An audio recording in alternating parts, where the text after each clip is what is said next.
Hello and welcome. I know many of you use these videos to help you fall asleep. So before we begin, be sure to like the video and subscribe to the channel.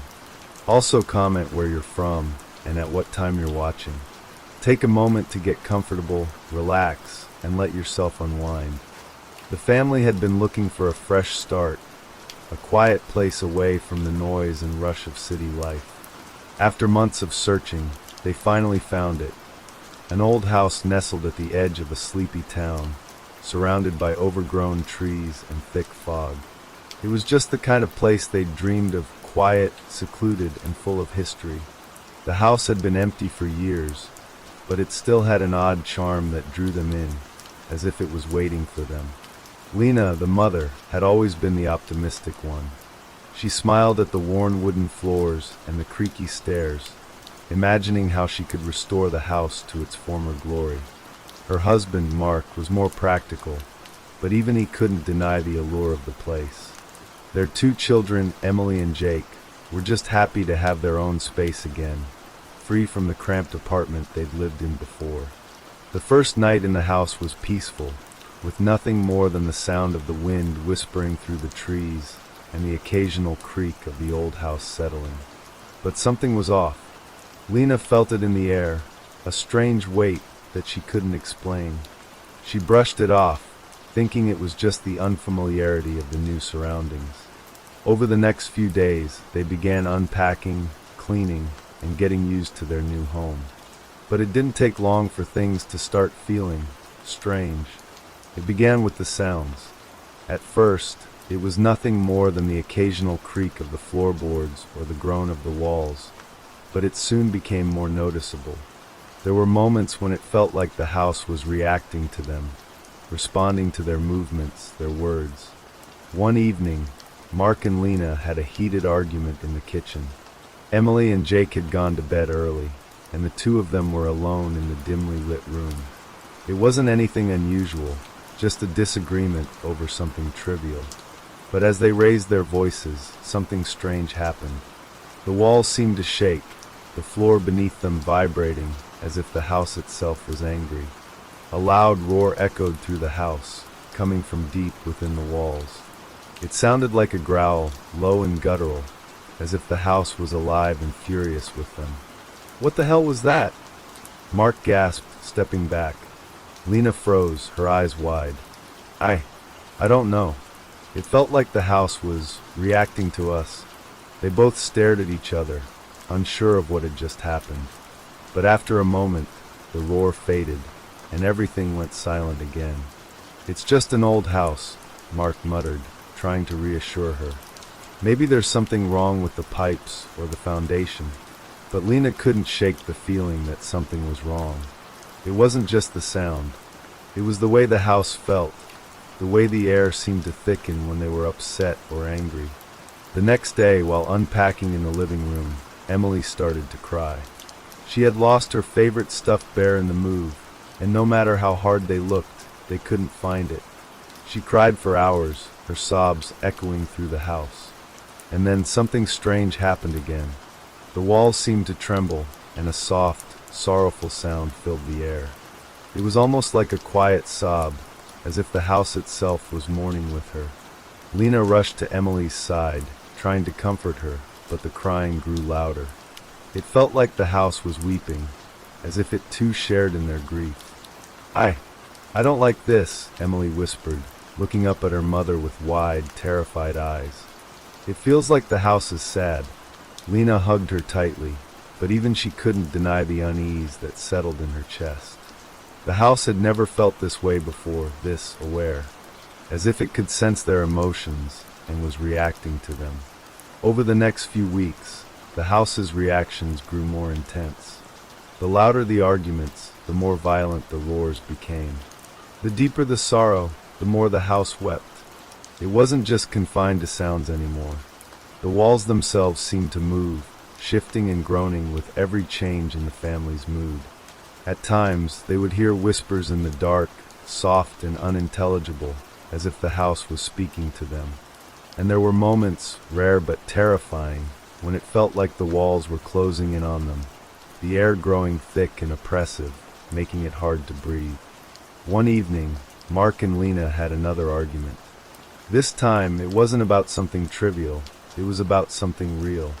Mark had been offered a job in the city, a job that would mean more money, more stability for their family. But Lena didn't want to leave the house. She had fallen in love with it, with its quiet beauty and the promise of a peaceful life. She didn't want to give it up. "You're being unreasonable," Mark shouted, his face red with frustration. "We can't just stay here forever. We need to think about our future." "I'm thinking about our future," Lena shot back. "This house is our future. I don't want to go back to the city. Not after all this time." The walls groaned louder, as if in agreement with Mark. The floor beneath their feet began to shake, the windows rattling. And then, with a deafening roar, the house responded. It was no longer just a sound. The walls seemed to pulsate, as if they were alive, and the air grew thick with tension. Mark took a step back, his eyes wide with fear. "What is this? What's happening?" Lena was shaking. She had never seen the house react like this before. It was as if the walls were alive, and they were angry. "We need to leave. We need to leave now." But before they could even think about running, the house's response grew more violent. The doors slammed shut, trapping them inside. The windows darkened, as if the very light had been drained from the house. And then, through the deafening silence, they heard it. A whisper, soft at first, but growing louder. "You're not leaving." Lena's heart pounded in her chest. "Did you hear that?" she whispered, her voice shaking. Mark nodded, his face pale. "What the hell is that?" The whisper came again, clearer this time, and filled with malice. "You're not leaving. Not until you feel what I feel." The house seemed to be alive, breathing with them, feeding off their emotions. The more they fought, the more the house raged. The more they cried, the more it wept with them. But now it wasn't just reacting, it was taking control. They were trapped, locked in a house that fed off their feelings, growing stronger the more they gave in. And as the night wore on, they realized something even more terrifying. The house wasn't just alive. It was alive with something else. Something dark. Something that had been waiting. And it wasn't going to let them go until it had taken everything from them. As the temperature in the room dropped and the walls began to pulse with a sinister rhythm, Lena realized that their emotional outbursts weren't just triggering the house's reactions, they were feeding it. The house had been waiting for them, drawing on their anger, their sorrow, their fear. And now it was hungry for more. "We have to stay calm," she whispered to Mark, her voice trembling. "If we stay calm, maybe we can escape." But it was too late. The house had already decided. It was no longer just a house. It was something far darker, far more malevolent than they could ever have imagined. And it was only just getting started. The house seemed to grow taller, darker, as if it was reaching for them, its walls pressing in closer with every passing moment. The air felt thick, as though it were filled with something unseen and oppressive. Every creak, every groan of the house was like a breath, a heartbeat, pulsing in time with their fear. Mark and Lena stood frozen in the living room, their eyes wide with terror. They could hear something deeper than the house itself, something ancient and cold. It wasn't just the walls that were alive. It was as though the entire structure was a living, breathing entity, its hunger growing stronger by the second. I don't think we're going to make it out of here," Mark whispered, his voice barely audible. "This place, it's not just reacting to us. It's feeding on us." Lena could feel the weight of his words sinking in. The house had always been strange, but now it was something more. It wasn't just a building. It was a creature, a monster, lurking just beneath the surface of the walls. And they were its prey. The house seemed to hear Mark's thoughts, because at that moment, the lights flickered, plunging them into darkness. The temperature dropped so sharply that they could see their breath misting in the air. Then, the whispering started again. "You should have left, when you had the chance." The voice was low, almost a growl, seeping from every corner of the room. It was as if the house itself was speaking, its very walls vibrating with a sinister energy. Mark looked around frantically, his eyes wide with terror. "Who's there?" he called, his voice shaking. "What do you want from us?" But the only response was a faint, eerie chuckle. It sounded like the walls themselves were laughing. Lena's heart pounded in her chest, her hands shaking. She tried to reach for Mark, but as she stepped forward, the floor beneath her feet shifted, uneven and alive. The floorboards creaked under her weight, groaning like something waking up from a long slumber. "I don't know how much longer we can take this," she whispered, her voice raw with fear. "We need to find a way out. We need to leave now, before it gets worse." Mark nodded, his face pale. "I don't think we have a choice. It's not going to let us go. We need to fight back somehow." Lena shook her head, tears welling in her eyes. "How do you fight something that feels everything? Something that reacts to our every move, our every emotion?" Before Mark could answer, a loud crash echoed from upstairs. It was followed by the sound of something dragging across the floor, slow and heavy like footsteps, but too slow, too deliberate. The house groaned again, the walls vibrating with a low, menacing hum. Then a deep, rumbling voice echoed through the rooms. "You'll never escape." Lena felt a chill run through her spine. It wasn't just the temperature that had dropped. It was the very air itself, thick and suffocating. And she could feel it. The house was listening, watching, waiting. Every flicker of anger or fear, every pulse of sadness, it was drawing from them, feeding on their emotions. Mark grabbed her arm, pulling her away from the center of the room. "We need to get to the front door," he said, his voice tense. "Now." But as they moved toward the door, the walls seemed to stretch, warping and twisting in unnatural ways. The hallway ahead of them was dark, but it felt like something was watching them from within the shadows, something lurking just out of sight. Suddenly, the door slammed shut with a deafening bang, trapping them inside. They both jumped, and Lena let out a strangled gasp. "No," Mark muttered. "No, no, no." The walls around them shook again, louder this time, and the house seemed to groan in agony, as if it was rejecting them. The temperature dropped even further, and the whispers became louder, more insistent, swirling around them like a whirlwind. "Stay with me," Lena whispered, taking Mark's hand. "We need to stay calm. We need to make it through this together." But even as she said the words, a horrifying thought struck her. What if the house wasn't just reacting to them? What if it was trying to control them? What if their emotions were the very thing keeping them trapped inside? Another crash came from upstairs. This time it was followed by a low, guttural growl, echoing through the halls, sending a shiver down their spines. The house felt hungry. It was as if it had become something else, something malevolent, something that thrived on their fear. "We need to find Emily and Jake," Mark said urgently. "They're still upstairs."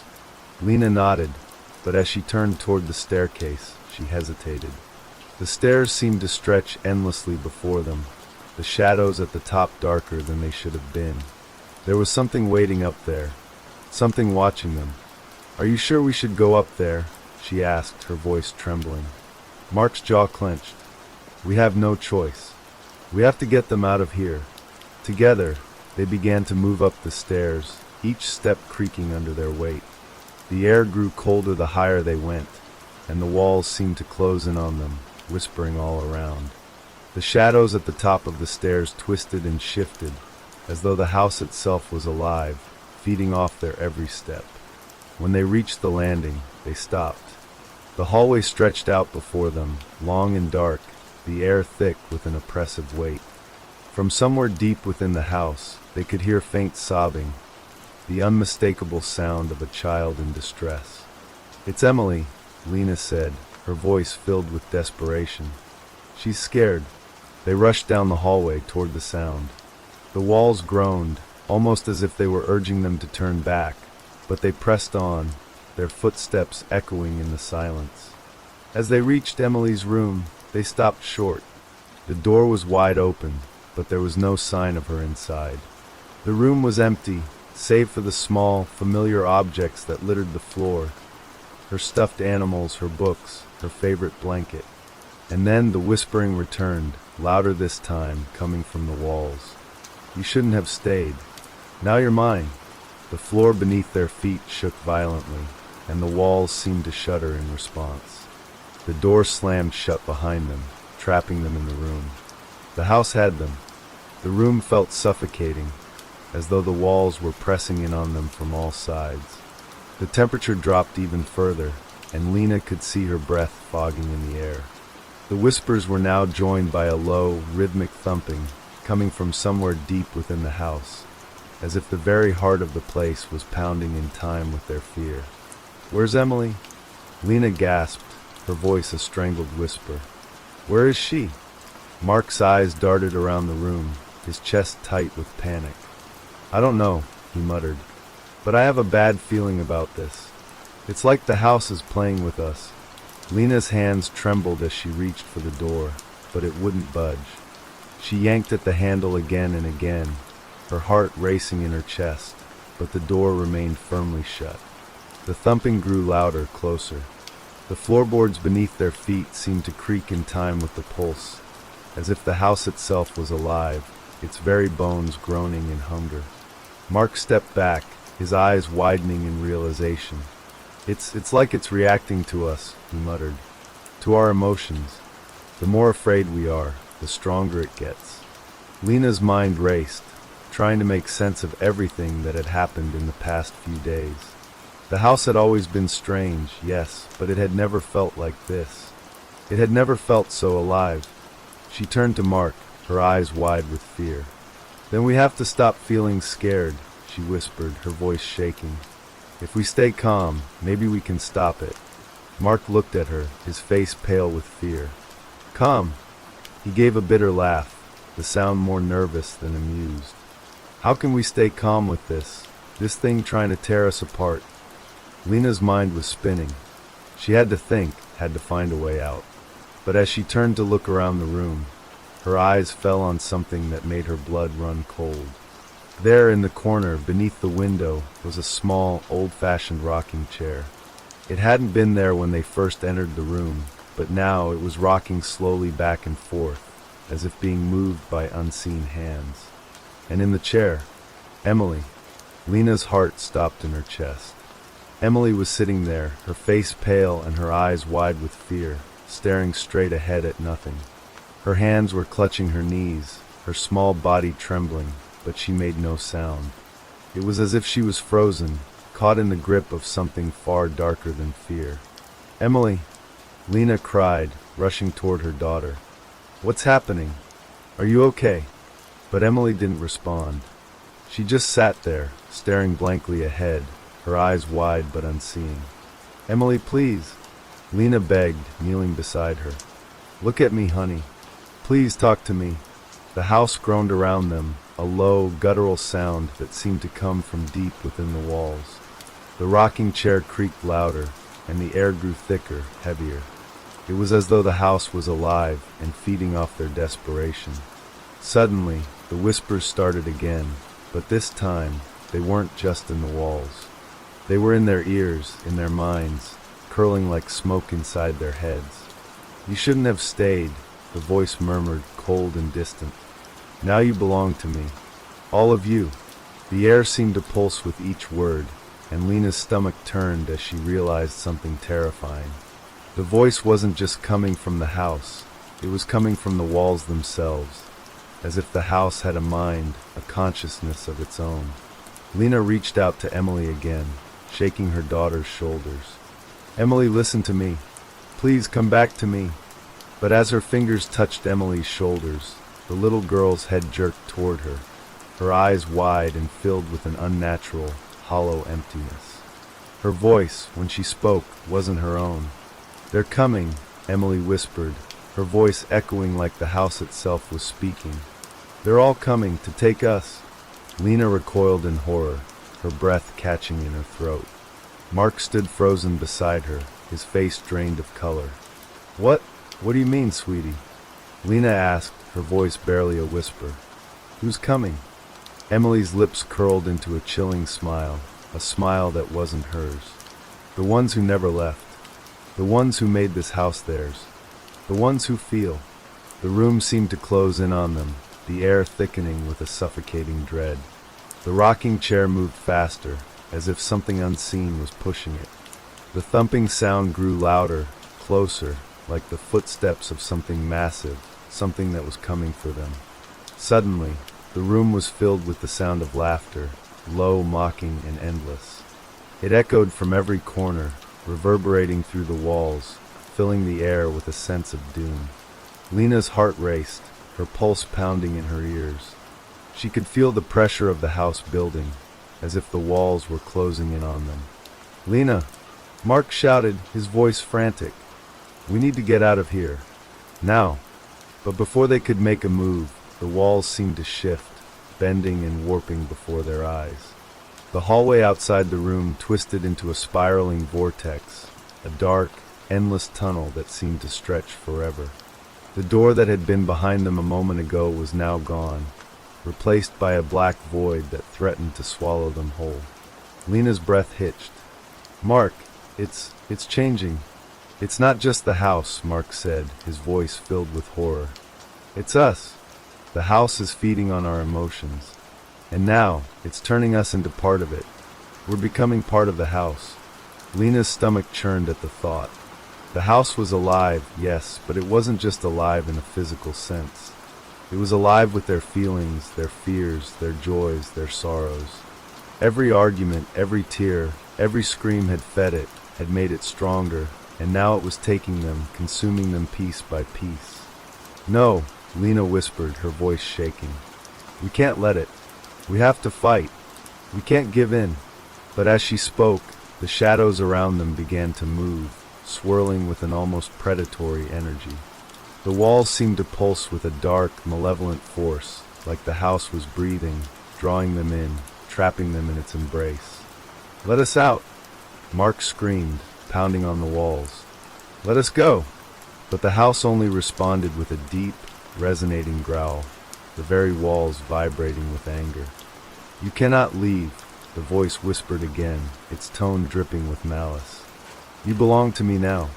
The ground beneath their feet trembled, and the air grew so thick that it felt as though they were drowning in it. The rocking chair moved faster, creaking with a chilling rhythm, and the darkness outside the room seemed to press in even closer. Lena could feel it now, the pull of the house, the weight of its grip tightening around them. It wasn't just feeding on their emotions. It was pulling them deeper, making them part of it. And the worst part, they were beginning to feel it, too. They could feel the house inside them, its darkness seeping into their minds, twisting their thoughts, feeding off their fear. "Lena, Mark, you can't run," Emily said, her voice distorted, as if it wasn't her speaking at all. "You're already home." The words echoed in the air, as cold and final as a death sentence. Emily's eyes, once wide with fear, now seemed distant and empty, as though whatever spirit had taken control of her was pulling her further into the depths of the house. Lena's breath came in short, panicked gasps. She reached for Emily again, her hands shaking violently, but the girl didn't move, didn't even seem to see her. The darkness in her eyes felt like an abyss, like something monstrous was staring back at her from within. Her body was there, but it was as if Emily was no longer the one occupying it. Mark stood frozen beside her, his hands gripping his head as though trying to force the dread away. "We can't stay here," he said through clenched teeth. "We have to get to the basement. It's the only place left." But before he could finish, the house responded with a deafening roar. The walls shook violently, rattling the windows. The ceiling seemed to bend and crack, as if the house itself was alive and was stretching, expanding with a hunger that consumed everything around it. The room seemed to pull them in, dragging them deeper, deeper into its twisted core. "No, we can't," Lena shouted, stepping back in horror. "The basement, it's part of it too. The whole house is alive, everything in it. We're just feeding it, Mark." Mark's face was pale, his eyes wide with fear and disbelief. "I know, but what else can we do? It's already taken Emily. It's already taken everything." The house roared again, louder this time. The walls trembled as though they were groaning in pain, and the floor beneath their feet started to shift, sliding beneath them like an ocean current. A crack split the wall by the window, and black, oily tendrils began to slither from the seam, inching closer, creeping toward them. Lena screamed as one of the tendrils brushed her ankle, sending a jolt of ice-cold terror up her spine. It was like a whisper, but in touch, a touch that felt like decay, like something rotting. "We're running out of time," Mark said, grabbing her hand and pulling her toward the door, which now seemed to shimmer and warp as though it were a portal, not a solid exit. But when they reached it, it simply dissolved into the shadows, leaving them with nothing but the empty, ever-watching eyes of the house. The darkness around them deepened. There were no corners, no edges, just endless shadow, stretching far beyond what their eyes could comprehend. And in the shadows, the walls spoke, the voices blending into a single oppressive roar. "You've already given so much," it whispered, its voice coming from every direction. "Your anger, your pain, your joy, your fear, all of it is mine." Lena turned to Mark, her eyes wide with panic. "We can't fight it. We can't. It's part of us now." Suddenly, Emily's voice cut through the cacophony, low and strained, as if coming from far away. "It's coming." Lena's heart stopped. "What's coming?" she demanded, spinning toward her daughter, who still sat motionless in the rocking chair. "Emily, what do you mean?" But Emily's head tilted slowly, almost unnaturally, until she was staring up at the ceiling, her mouth slightly open, as if she could see something beyond the walls, something that none of them could. "It's already here," Emily whispered. "It feels everything. It knows everything." The temperature dropped, becoming frigid. Lena could see the breath in front of her now, forming clouds in the icy air. The walls trembled, and the house seemed to groan louder, as though it was preparing to consume them whole. Suddenly, there was a sharp, violent crack from the ceiling above them, followed by a deep, rumbling sound.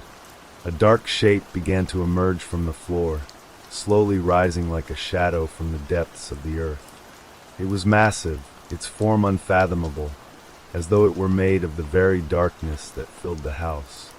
Lena gasped in horror as the shape solidified, twisting into something vaguely humanoid but wrong in every way. Its outline was jagged, disjointed, and it seemed to flicker like a shadow cast by something far more terrifying. The creature's eyes glowed faintly, like smoldering embers, and it moved toward them with a terrible slowness, as though savoring every moment of their terror. And as it moved, the walls of the house seemed to pulse and shift, vibrating with the creature's presence. Its very form was woven from the house itself. The wood, the stone, the paint, the foundation, all of it had shaped this thing, this monster. It had been there all along, hiding in the heart of the house, feeding on their emotions, and now it was free. Mark backed away, pulling Lena with him, but the creature followed, its movements unnervingly fluid despite its jagged shape. The air grew heavier, as though it was pressing down on them, pushing them into the floor, suffocating them.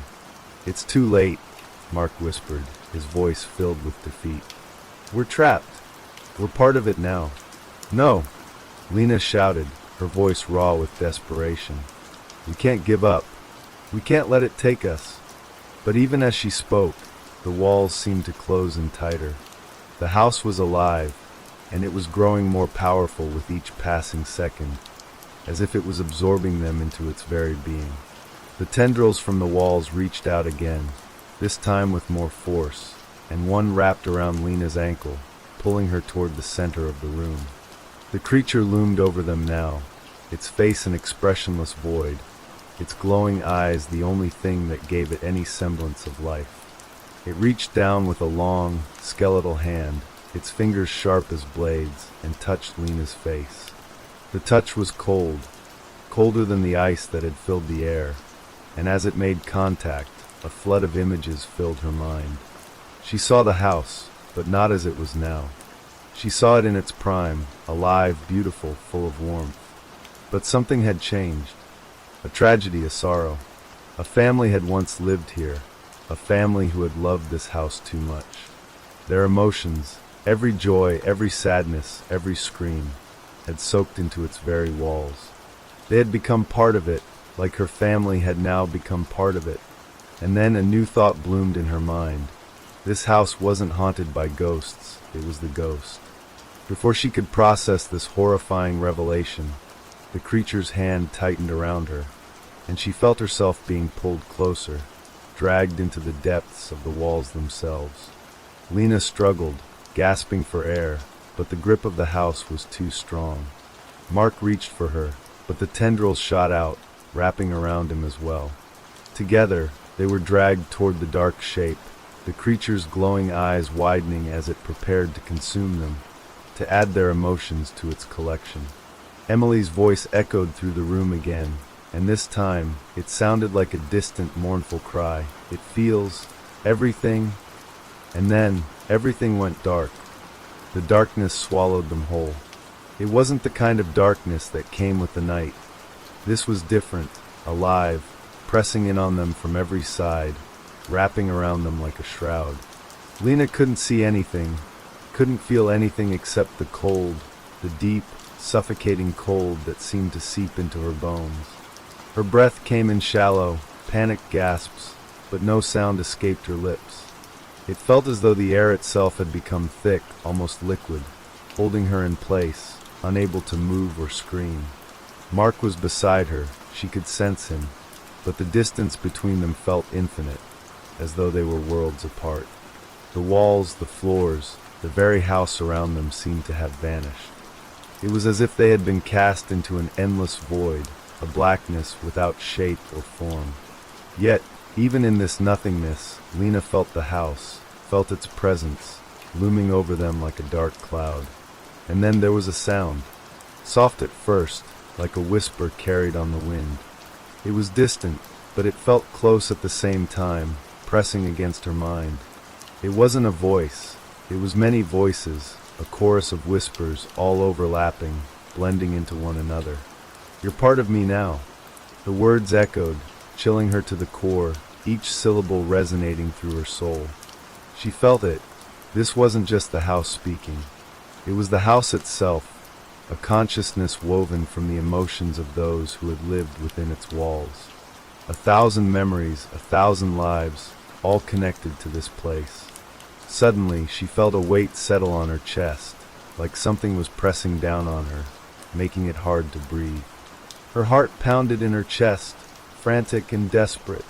The feeling was overwhelming, suffocating, as though the darkness itself was trying to consume her. "You can't escape me, you belong to me." The voices grew louder, more insistent. They weren't just words now, they were feelings, raw and intense. Each whisper carried with it a surge of emotion, fear, sorrow, anger, love, all twisted together, flowing like a tide, crashing against her. "You'll never leave." Her vision flickered. In the distance, a light appeared, dim at first, but it grew brighter, stronger.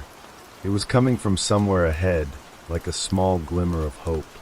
Lena focused on it, grasping for it like a lifeline, trying to force herself toward it. But no matter how hard she pushed, the light remained just out of reach, mocking her efforts. "You don't deserve to leave. You've given me everything, everything you have." The words were sharp now, biting into her mind like 1,000 needles. The voices merged into one deep, guttural sound, growing louder until it was all she could hear, all she could feel. And then there was a shift. The weight on her chest lifted, but only to be replaced by something far worse. A pressure, deep and ancient, wrapped around her mind. It was as if the house was looking into her very soul, peeling away her thoughts, her memories, her fears. "I know you. I know everything about you." Lena felt a flash of her past, her first meeting with Mark, their wedding day, the birth of Emily. She saw her daughter's first steps, her first words, the laughter they shared, the love they had. But the memories twisted, distorted, like a reflection in a shattered mirror. The house had seen it all, had felt it all, and now it was using it against her. "You felt it too. You felt me watching you, haven't you?" Terror clawed at Lena's chest, her heart thumping so loudly she thought it would explode. The pressure around her mind tightened, squeezing, suffocating. She couldn't think. She couldn't breathe. All she could feel was the house. The walls, the floors, the very air itself. It was all alive with her emotions, all tangled together in a dark symbiosis. Suddenly, there was a flash of light, blinding in its intensity. Lena squeezed her eyes shut, but it was no use. The light filled every corner of the darkness, drowning everything in its brightness. When she opened her eyes again, she was back in the room, the same room she had been in before, but everything was wrong. The walls were no longer solid. They were fluid, rippling like water, shifting and moving as though alive. The ceiling stretched upward, contorting, as if the house was breathing. Mark was standing beside her, his face pale, his eyes wide with terror, but it wasn't his face. His features were distorted, twisted, like a mask that no longer fit. His eyes were hollow, his skin stretched tight across his bones.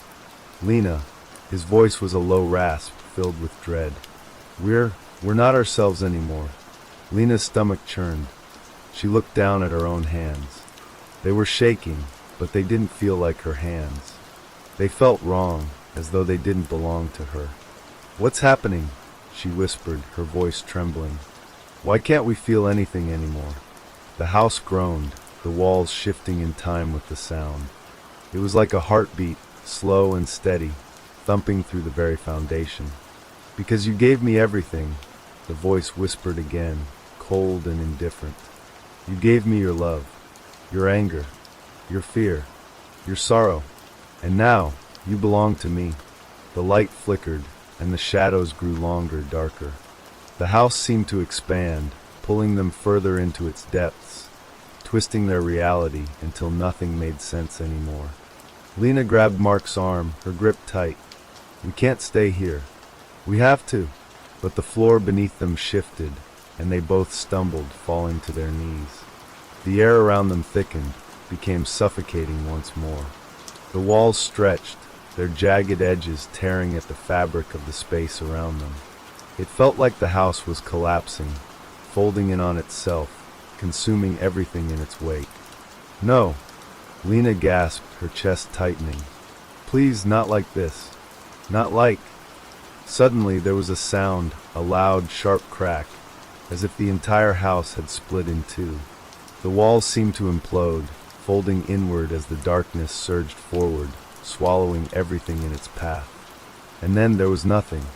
Lena was weightless, floating in the void, but she wasn't alone.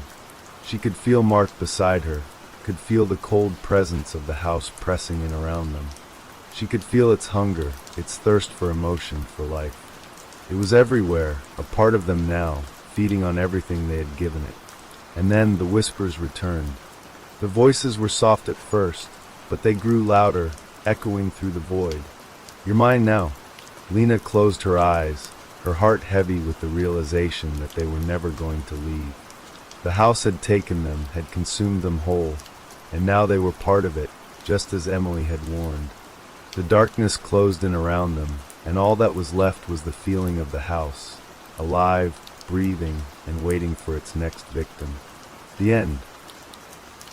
Name of the next story: The Ticking of the Fourth Hand.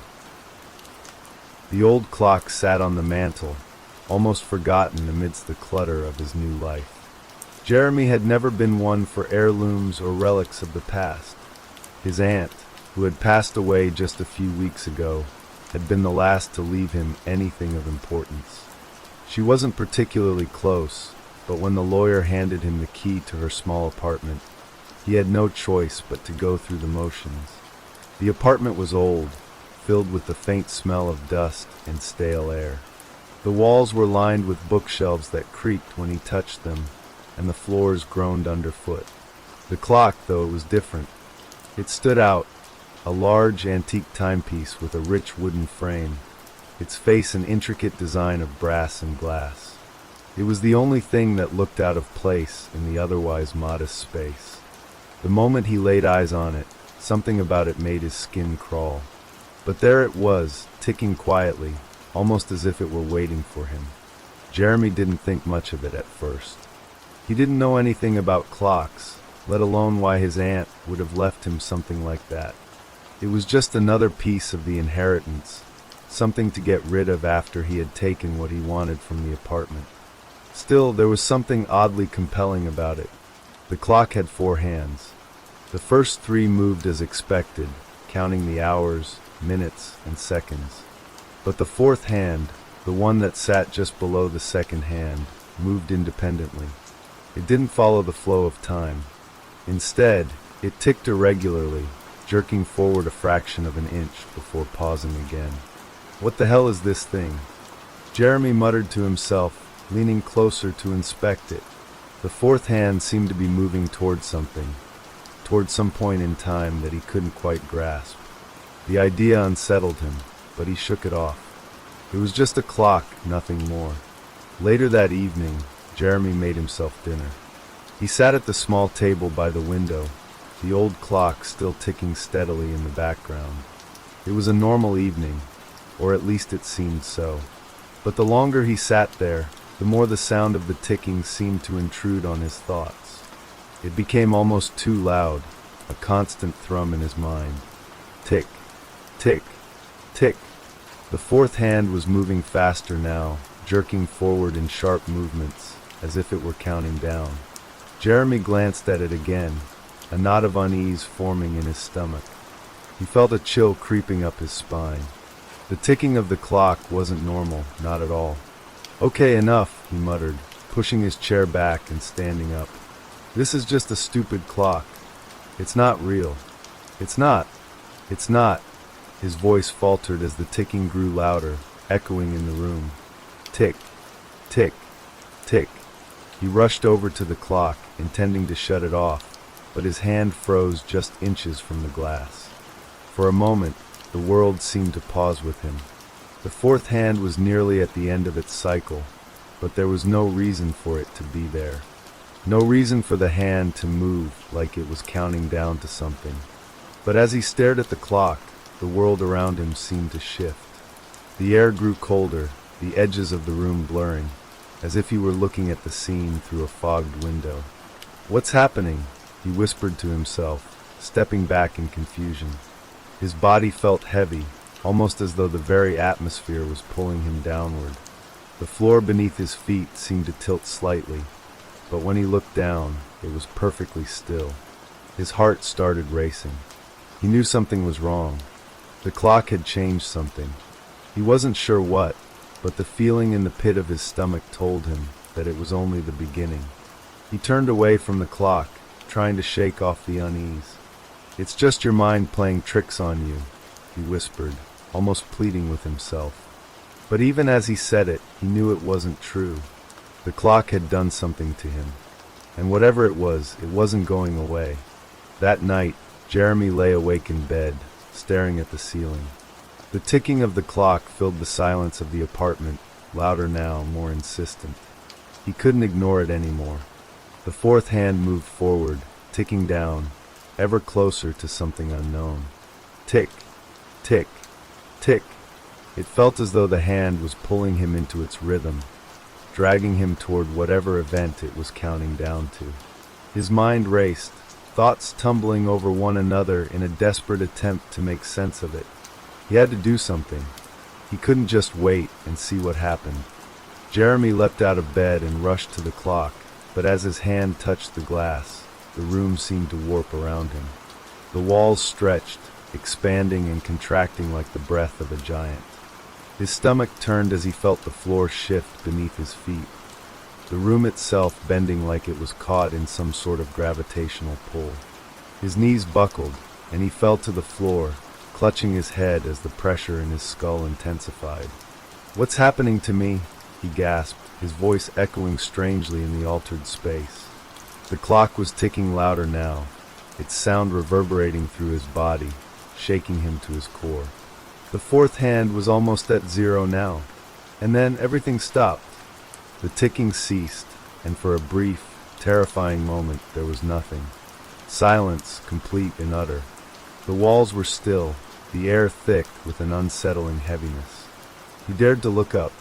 The room had changed. The apartment was no longer the same. The walls seemed to be closing in on him, the corners of the room bending in unnatural angles, like something out of a nightmare. The door to the apartment was now a shadow, an outline of what it once had been, barely visible through the fog that now filled the air.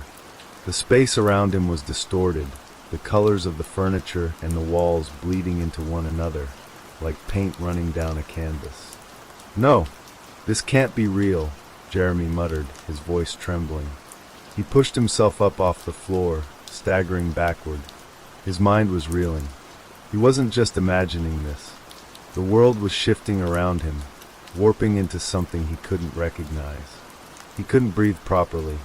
His heart raced in his chest, and his vision blurred, the edges of everything dissolving into the same fog. The fourth hand was at 0. Tick!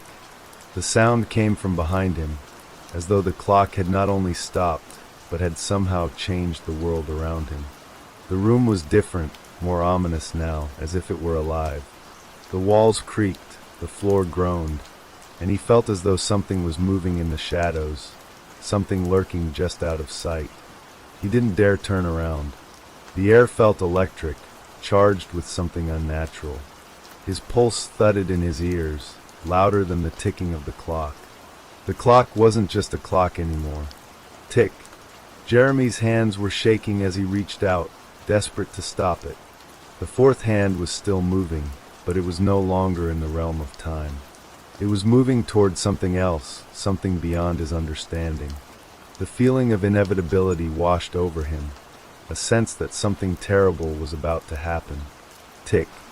He stepped forward, his legs unsteady, but before he could reach the clock, a cold wind swept through the room. The air grew frigid, and the shadows seemed to deepen, swirling around him. A whisper filled his ears, low and indistinct, like a voice coming from far away, yet too close to ignore. "Time doesn't end. It only bends," the voice said, a low rasping sound that sent a shiver down his spine.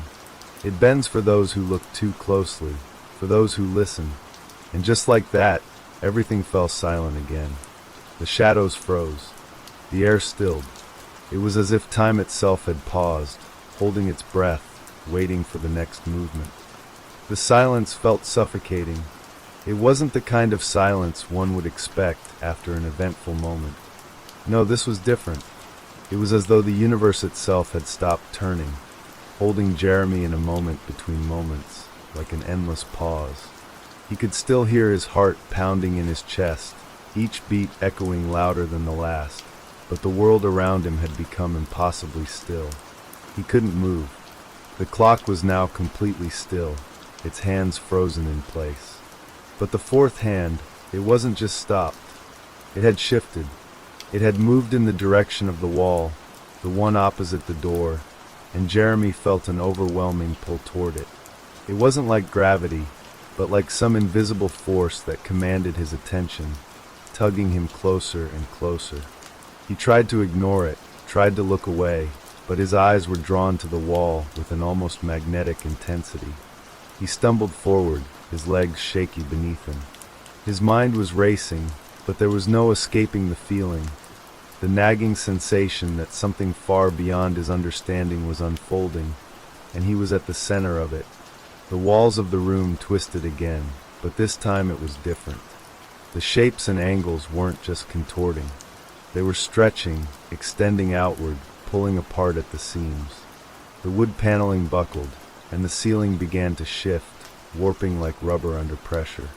It was as though the room itself was being pulled somewhere else, into a space that didn't exist, or perhaps one that existed outside of time. The air grew thinner, and his breath became more labored as the strange pressure built around him. And then, just as quickly as it had all started, the sensation of being pulled stopped. The world snapped back into focus. Jeremy blinked, unsure of what had just happened. The room looked the same. Nothing had changed, except that now it didn't feel the same. The air felt heavier, as if a weight had been added to the atmosphere itself. And the walls, they were now alive, or at least that's what it seemed like. The wooden panels creaked and groaned, shifting in small, almost imperceptible ways. It was as though the house had somehow become sentient. The fourth hand on the clock had moved again. It was no longer simply ticking down in a steady motion, but was jerking forward, spasming like a creature struggling to break free of some unseen force.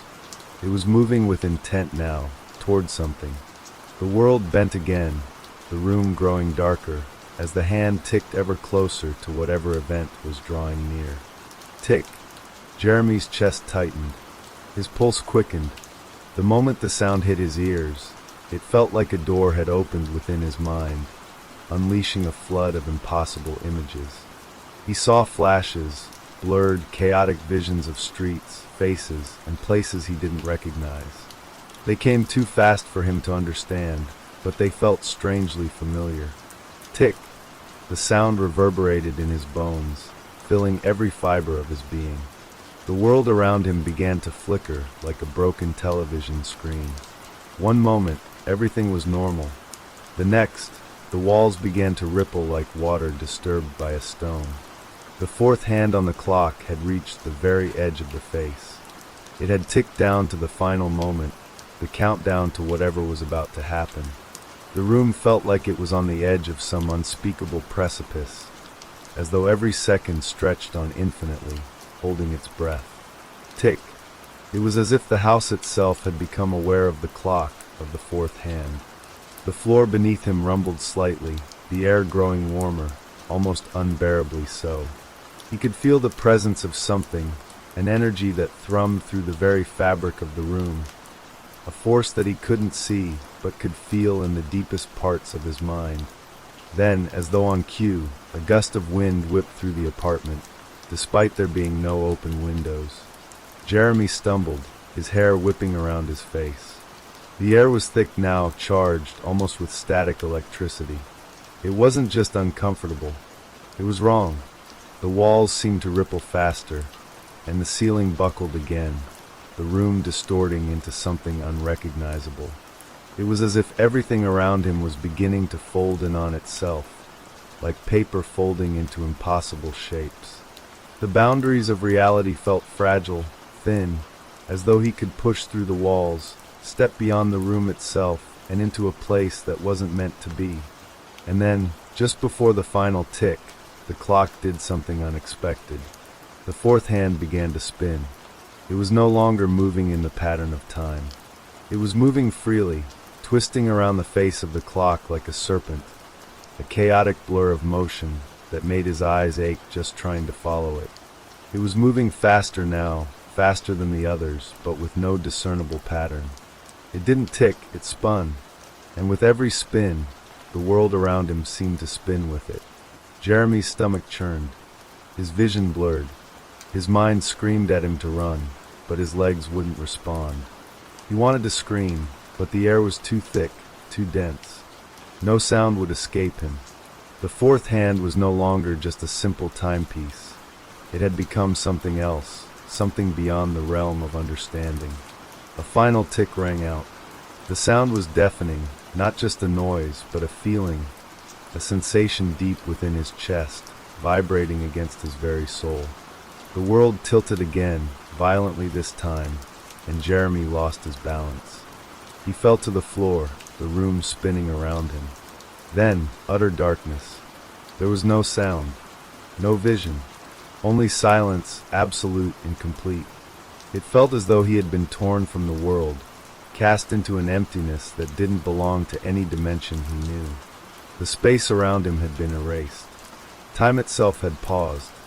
He floated in that blackness for what seemed like hours, maybe longer. He wasn't sure. And then a whisper, a voice, faint at first, but growing stronger with each passing moment.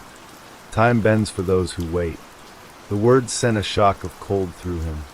Jeremy tried to speak, but no words came. He tried to move, but there was no body to move. He was nothing, a presence in the void. And then the clock appeared. It hovered in front of him, suspended in the black void, its face still ticking, its hands moving in a blur. The fourth hand was no longer spinning, it had stopped. The hand was pointing directly at him. Jeremy could feel it now, the pull of the clock, the pull of whatever it was calling him toward. He wanted to look away, to turn his head, but the pull was too strong. He was drawn toward it, unable to resist. The moment the hand made contact, everything shifted again. The blackness shattered like glass, and Jeremy was thrust back into the world. Except it wasn't the same world. It wasn't the apartment. It wasn't even Earth, as he knew it. The sky above him was twisted, a swirling mass of color and light. The ground beneath his feet was like soft sand, but it rippled like water. There were no buildings, no streets, no familiar landmarks. Only a vast, empty landscape of shifting shapes and colors. The clock, now an imposing presence before him, had followed him. Tick, and then everything changed. Jeremy's heart pounded as he looked around, his mind struggling to make sense of what was happening. The air felt thick, heavy, and filled with an unnatural hum, like the vibration of a distant, hidden force. His legs felt weak beneath him, the ground shifting with every step he took. Each movement felt like a journey through something alien, a world that wasn't meant to exist, yet here it was, surrounding him, suffocating him. The clock hung suspended in the strange, distorted sky above him, its hands moving with an eerie precision. The fourth hand, which had once ticked independently, was now pointing directly at him, unwavering and unblinking. It seemed to pulse with a dark, unnatural energy, its presence growing more oppressive by the second. Each time it ticked, the world around him seemed to shift, the sand-like ground rippling, the sky warping into different hues, purples, reds, and dark, sickly greens that shouldn't have existed together. He staggered backward, his mind racing. Was this a dream? A hallucination? No. This felt far too real, too visceral. The ground beneath him seemed to stretch into infinity, a never-ending expanse that twisted and undulated in impossible patterns. "Where am I?" he whispered to himself, but his voice felt strange, as though it was swallowed up by the air itself. There was no answer, just the incessant ticking of the clock, echoing in the emptiness. It was as if the very passage of time had become distorted, fractured. The hand on the clock spun faster now, its motion too quick to follow with the eye, but Jeremy could feel its movement.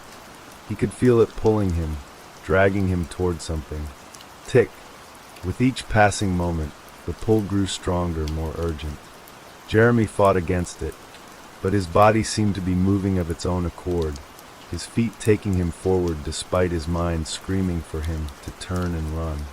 The air around him seemed to grow heavier, thick with something dark, something alive. He looked around desperately for something, anything, that would make sense of the chaos. The sand beneath his feet had started to change again, the grains now looking more like shifting, writhing particles, like the remnants of some ancient creature that had been buried long ago. The horizon bent in unnatural arcs, and the sky.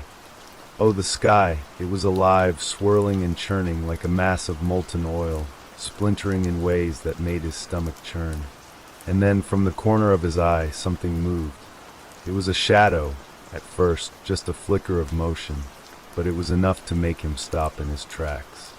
His breath hitched as he scanned the strange landscape, his heart racing, trying to locate the source of the movement. His eyes widened as he saw it, a figure, standing in the distance, shrouded in darkness. The figure was tall, its form indistinct, its edges blurry, like a mirage on the horizon. But there was no mistaking the movement. The figure was coming toward him. "Who's there?" Jeremy called out, but his voice sounded distant, lost in the oppressive silence of the world. The figure didn't respond. It simply kept moving toward him, its steps slow, deliberate, but steady, like a predator closing in on its prey. Every instinct in his body told him to run, to flee from whatever was coming. But his feet wouldn't move. It was as if something was holding him in place, rooting him to the ground, locking him into this impossible moment. The figure drew closer, its outline becoming sharper, more defined. Jeremy could now see the silhouette of a person, a man, dressed in a tattered suit, his face obscured by a hood. The closer the figure got, the more unsettling it became. His skin seemed to shimmer, almost translucent, as if it weren't entirely real. His movements were jerky, unnatural, like a puppet being pulled by invisible strings. Jeremy swallowed hard, his throat dry, and took a tentative step backward.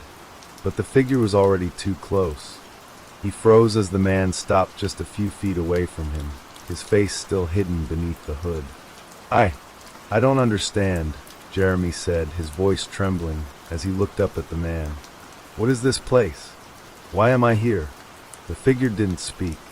Instead, it raised a hand, long fingers that seemed to stretch unnaturally toward him. Jeremy flinched, stepping back instinctively, but his body wouldn't obey him fully.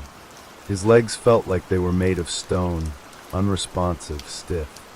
The hand reached out, and Jeremy felt a cold chill sweep over him as it made contact with his arm. The moment the fingers touched his skin, a sharp jolt of electricity shot through him, seizing his entire body. His muscles locked up, his vision blurred, and his mind screamed in terror. It was as though the figure was draining the very essence of him, pulling something deep within him, something that he couldn't explain. And then snap, the sensation was gone. The figure pulled his hand back, leaving Jeremy gasping for breath. His chest heaved, the air in his lungs cold and shallow. The figure stood still, unmoving, and for a moment, Jeremy thought it was over. But then the figure spoke. "Time is not what you think it is," it said, its voice low and rasping, like gravel grinding against stone. "It bends. It twists. It breaks." Jeremy's mind reeled. He couldn't understand. What was this thing? What did it want with him? The figure tilted its head, as though studying him. "You were warned," it said. "You were meant to know. But you refused to listen." "What are you talking about?" Jeremy stammered, his words coming out in a rush. "I don't know what you mean. I didn't." The figure raised a hand, cutting him off. "The clock. The fourth hand."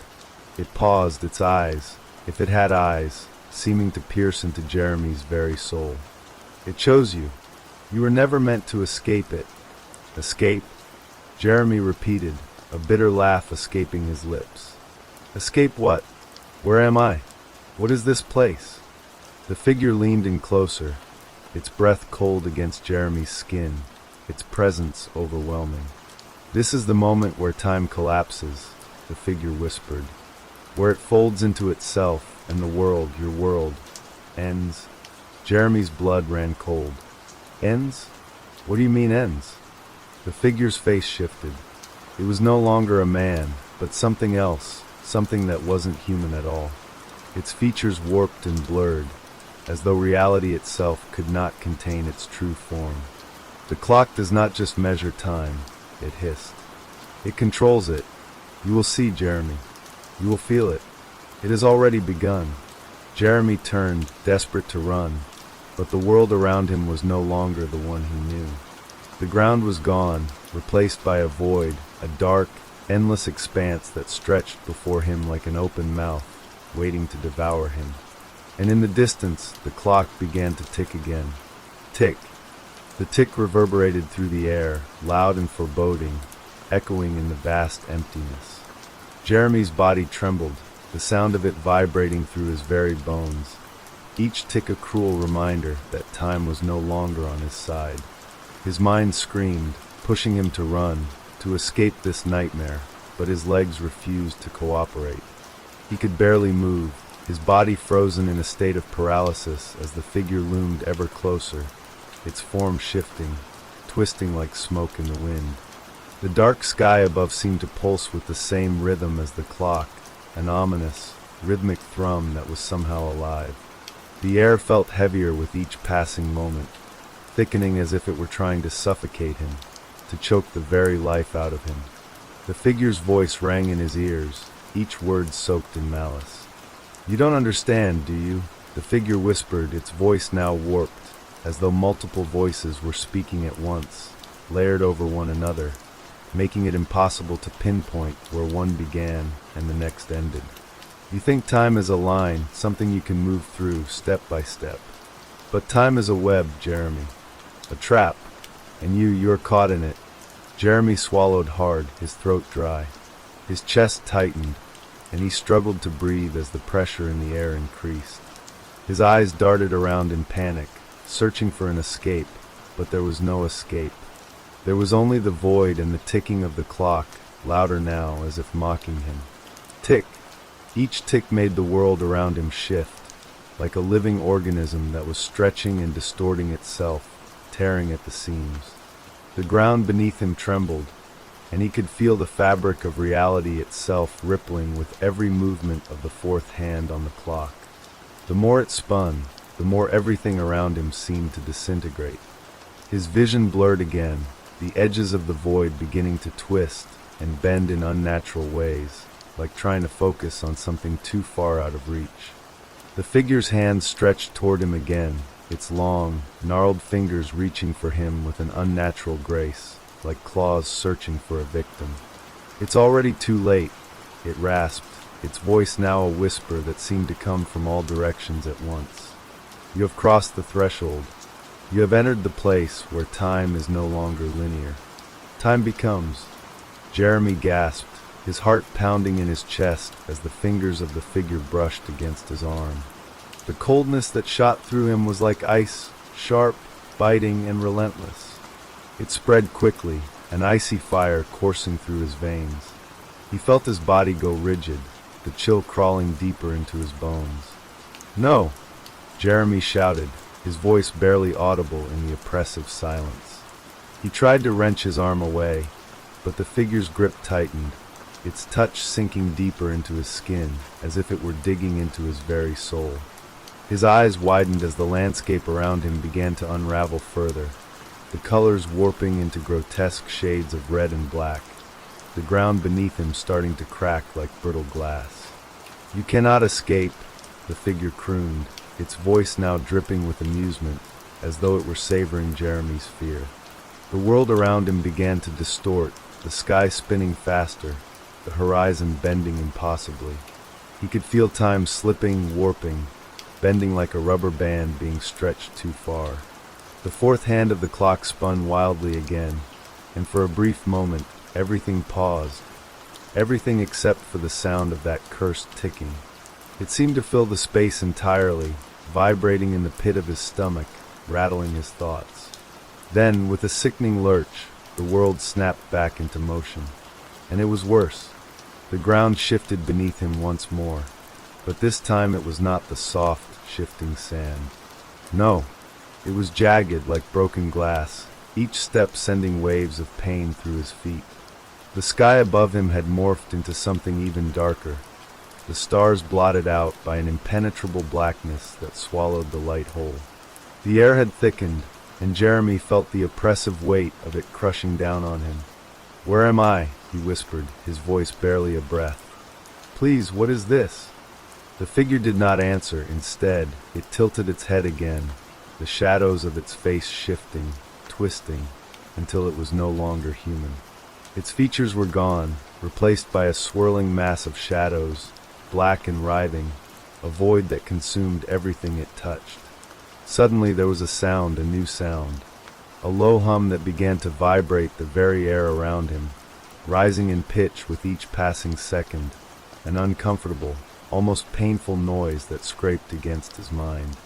It felt like the hum was coming from everywhere, surrounding him, wrapping itself around his thoughts like a vice. The clock ticked again. Tick. The figure's shadowy form shifted toward him, its presence looming like a dark cloud on the horizon, growing larger and larger. It spoke again, its voice now a low growl, vibrating in Jeremy's skull. "You are standing on the edge of time," the figure hissed. "This place is not real. It is the space between spaces, the moment between moments. But now, Jeremy, you must choose.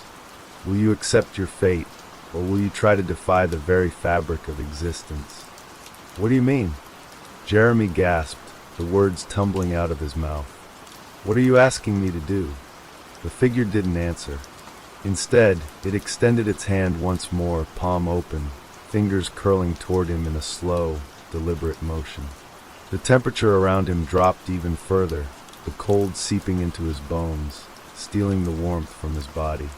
His breath formed small clouds of vapor as he watched, frozen in terror.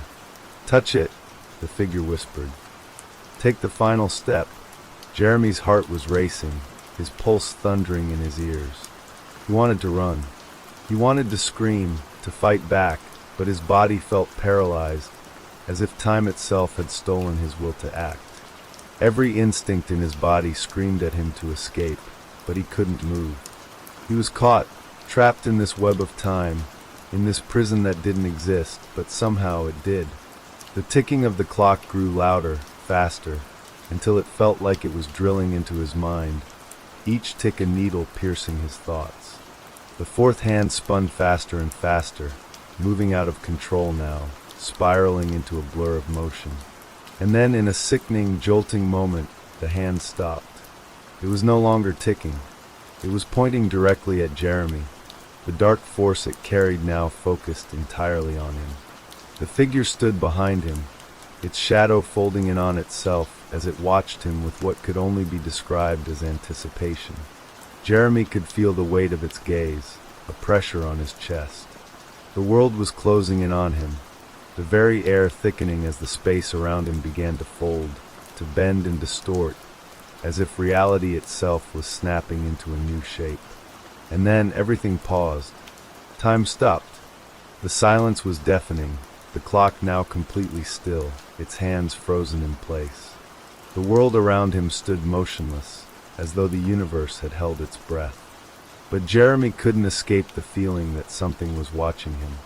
Something beyond the figure, beyond the clock. Something waiting for him to make his choice.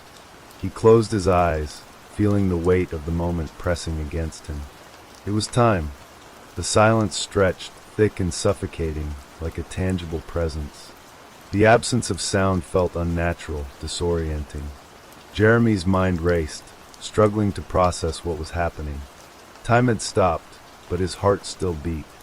His lungs still moved. He was aware of everything, the cold, the weight of the figure's unseen gaze, the oppressive stillness that surrounded him like a blanket of dread. What choice? Jeremy thought, his mind spinning. What am I supposed to do? He wanted to scream, to break the stillness, to demand answers from the figure, but his voice felt like a distant memory.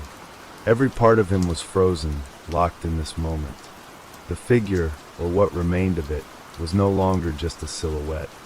It had become more, a swirling mass of shadows and void, its edges rippling like ink bleeding into water.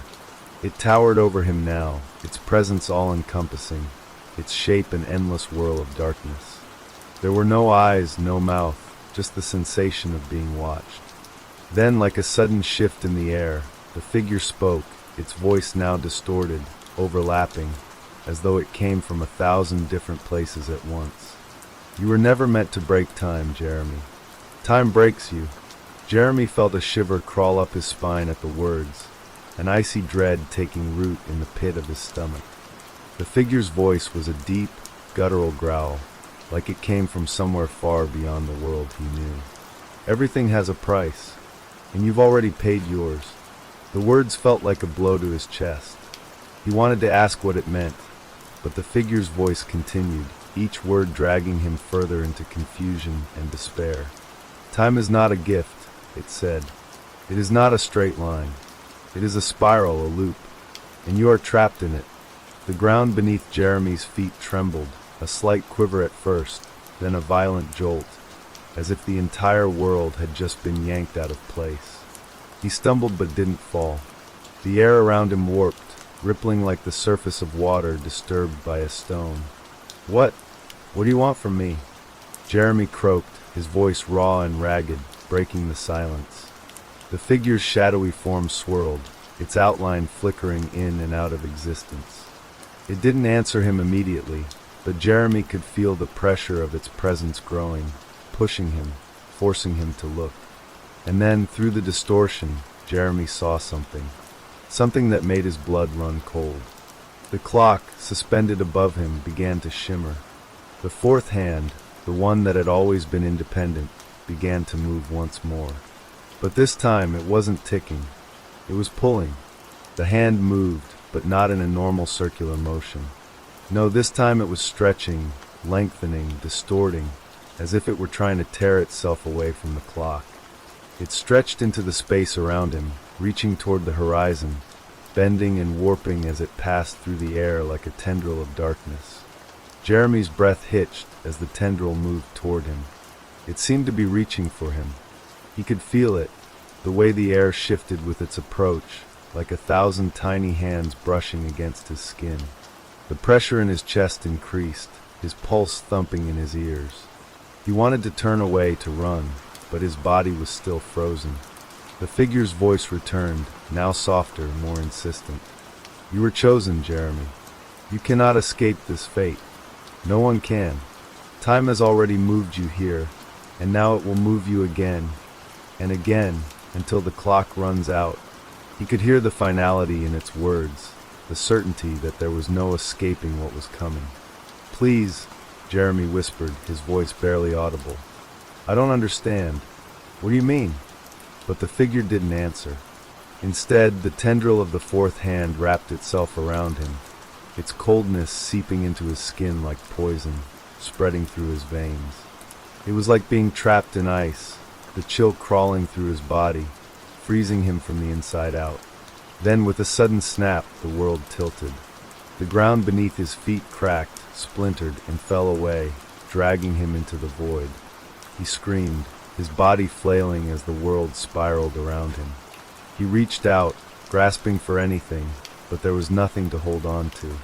The tendril of the fourth hand tightened around him, pulling him deeper into the shifting abyss, into the heart of the distortion. And then, all at once, everything stopped again. The world went still, the void freezing in place as if time had been turned off completely. Jeremy gasped for breath, his chest heaving. His body felt heavy, sluggish, like he was sinking into a dense fog. He opened his eyes, but everything around him was a blur, a swirl of shadows and fractured shapes that didn't make sense. His head ached, his mind struggling to keep up with the impossible reality he was trapped in. But then, through the darkness, something shifted. A shape, no figures, appeared in front of him. There were two of them, standing in the distance. He could barely make them out through the haze, but there was something familiar about them. One of the figures was tall, their form shadowed but unmistakably human. The other was smaller, a child, its shape more fleeting, flickering in and out of focus like a reflection in shattered glass. Jeremy blinked, his mind still foggy, and tried to call out, but his voice was a whisper in the vast emptiness. The figures moved toward him, and with each step, the darkness seemed to pull back, revealing more of the distorted, broken world around him. Time began to move again. The figures stepped closer, their faces hidden in the shadows, but Jeremy could feel their presence. They were familiar, so familiar, but he couldn't place them. Something about them unsettled him, though he couldn't understand why. The tall figure spoke first, its voice a low, guttural murmur, like a whisper lost in the wind. "You have seen the truth now," it said. "You are a part of it, Jeremy. You cannot escape what you have awakened. This place, it will always be your home now." Jeremy's blood ran cold. He wanted to scream, to flee, but his body remained paralyzed. The child beside the figure reached out toward him, its hand small and trembling. Tick. The fourth hand of the clock, still suspended above him, continued its relentless countdown. The sound of the fourth hand's ticking grew louder, more pronounced, as if it were hammering into his skull with every passing second. Jeremy's heart raced, his entire body straining against the invisible force that held him in place. He could feel the chill of the tendril tightening around him again, its icy grip pulling him deeper into the darkness, deeper into whatever this place was. The figures moved closer, their footsteps slow, deliberate, as if they had all the time in the world. The tall figure, its face still hidden in shadow, spoke again, its voice scraping against Jeremy's mind, unsettling him further. "Do you understand now, Jeremy? Do you see what you've done?" The question hung in the air, thick with the weight of something unspoken, something he wasn't ready to face. His mind was foggy, his thoughts jumbled, but a sense of dread washed over him, a feeling he couldn't escape. The child's hand reached out, its fingers ghostly, trembling with a strange sort of urgency. "Time is a prison," the figure continued, its tone quieter now, almost a whisper. "A prison that binds you, that traps you, and now you will never be free." Jeremy's throat tightened, his breath coming in short gasps. He couldn't tear his eyes away from the child, from the outstretched hand. Something about it felt so familiar, so wrong, like a memory he should have long forgotten.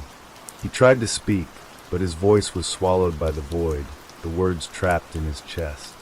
The child's hand reached closer, inches from his face, and Jeremy could feel the cold emanating from it, colder than anything he had ever felt in his life. It was as if the child's touch could freeze him completely, could erase him from existence.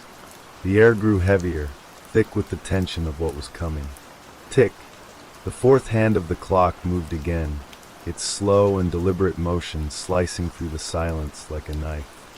"You have seen the path," the figure said, its voice no longer human, but something far older, far darker. "It is the same for everyone. Time bends, time breaks, and then it devours." Jeremy's eyes darted around, his panic rising. He wanted to scream, to break free of the invisible chains that held him. But the more he struggled, the tighter they seemed to become. His vision blurred, and the world around him felt like it was slipping away, shifting, bending, as though the very fabric of reality was unraveling. The child's hand, now impossibly close, hovered over his face. "Do you want to break free?" the figure asked, its voice a distorted echo in Jeremy's ears. Jeremy swallowed hard, his throat dry. What could he possibly say? What choice did he have? Was it already too late? "Please," he whispered, his voice barely audible. "Please tell me how to end this. I don't understand." The figure's presence loomed, heavier now, pressing down on him, filling the air with an oppressive weight. The child's fingers brushed against his skin, a coldness that made his blood run colder than ice. His body stiffened, his mind scrambling to find some kind of escape, but there was none. He was trapped. "You have already made your choice," the figure said softly. "The clock has already started. You cannot turn back time. No one can. Not even you." Jeremy felt a deep, gut-wrenching pain in his chest. He didn't know what was happening, what had happened, but the feeling of inevitability was suffocating. His chest felt tight, and his stomach churned. The child's hand passed over his face like a shadow, and in that moment, everything around him shattered. The world exploded in a flash of light and sound. The very ground beneath him cracked open, the sky above splitting into jagged pieces, as if the universe itself were being torn apart. Jeremy gasped, his body flung backward, pain shooting through his limbs as the world collapsed around him. Tick! The clock ticked again, louder now, a deafening sound that seemed to drown everything else. The fourth hand moved again, spinning wildly, faster and faster. And then the world shifted again. Everything snapped back into place, as if nothing had ever happened. The distorted landscape, the shadowy figures, the feeling of the clock's relentless ticking, all of it was gone. The air was still. The ground was solid beneath his feet. Jeremy opened his eyes, breathing heavily, his chest heaving in panic. He wasn't in the void anymore. He was back in his apartment. He blinked, disoriented, unsure of what he was seeing. The clock, the same one he had inherited from his uncle, sat on the shelf, its hands ticking steadily as they had before. There was no fourth hand, no strange distortion in the air. It was just an ordinary clock again. But something was wrong. Something felt wrong. The hairs on the back of his neck stood up. He could hear the faintest whisper, like a breath against his ear, a voice that seemed to come from nowhere. Tick, tick, tick. Jeremy's heart skipped a beat as he turned, but there was nothing there. The apartment was empty. His breathing slowed as he looked back at the clock. Tick. The fourth hand was back. It was there, spinning slowly, but now, Now it wasn't moving in time with the others. It was moving backward. Jeremy's stomach lurched. His thoughts scrambled, desperately trying to make sense of what was happening, but there was no sense to be made. The ticking echoed louder now, filling the room with an oppressive presence. The shadows around him seemed to grow darker, stretching and bending in ways they shouldn't. "No," Jeremy whispered, shaking his head. "No, no, no, no." The clock was moving, but it wasn't just counting time. It was rewriting it. The fourth hand moved backward, pulling the world with it. Time was bending. Reality was bending. And he was trapped. He looked up again. The figure, tall and shadowed, its features still hidden, was there, standing in the corner of the room, waiting. It didn't need to speak. The pressure of its presence filled the room, suffocating him. Time was no longer his ally. Time was his captor. Jeremy staggered backward, his breath shallow, his body trembling. He couldn't escape. There was no escape. The fourth hand ticked again, louder now, its movement growing more violent. The shadows grew closer, wrapping around him, tightening their grip on him, pulling him toward the center of the room. The last thing Jeremy saw was the figure, stepping forward, its shadow swallowing him whole. And then, tick, the world went silent. The silence was absolute, as if the entire world had vanished, leaving only the dark echo of the ticking clock. Jeremy stood in the center of the room, his body frozen, unable to move or even breathe. It was as if he had been pulled out of time entirely, suspended in a moment that would never end. The shadows crept around him, coiling tighter and tighter, as if waiting for something. And then the ticking stopped. The sound that had dominated everything, the ticking of the clock, the whispering voice, the feeling of being watched, was suddenly gone. Jeremy was left in a void, a place where time had no meaning, no structure, no flow. He could feel nothing but the cold that had settled deep into his bones, the cold that spread through him like poison, slowly numbing him. Tick. The fourth hand moved again. Jeremy's heart raced as the sound reverberated through his entire body. It wasn't just the clock ticking anymore. It was as if the very fabric of reality was bending to the rhythm of that hand. Time was moving again, changing, but it wasn't moving forward. No, the hand twisted and flicked backward, resetting everything, rewriting the world piece by piece. The shadows around him began to shift again, stretching and twisting in ways they shouldn't. The walls seemed to pulse, throb, as if the apartment itself were alive. The air grew thick, charged with a tension Jeremy couldn't explain. The figure was still there, lurking at the edge of his vision, watching him. It didn't need to speak, but its presence was suffocating. It was as though it knew everything that had happened, everything that was going to happen. Jeremy's thoughts raced. What is this? What is happening? Then the voice came again, deep and distorted, echoing from all around him. You think you can stop it, Jeremy? You cannot stop time. You cannot escape what has been set in motion. The words hit him like a physical blow, each one deeper than the last, as if the very air around him were becoming heavier. His body shook uncontrollably, but he could do nothing. His legs wouldn't move. His arms hung limply at his sides, the weight of his own body too much to bear. He tried to scream, but no sound came. Time will consume you, the figure continued, its voice now softer, but with a terrible finality. You wanted to understand it. Now you will. The shadows closed in, and for a moment, Jeremy saw the faintest glimmer of something, someone, through the darkness. A face, pale and gaunt, its eyes wide and unblinking, staring at him with a haunting emptiness. It was a figure he recognized, but he couldn't place it. It was like a memory just out of reach, a dream he had forgotten.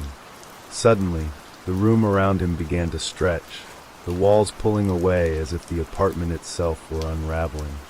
The space expanded, but it felt wrong, distorted like something from a nightmare.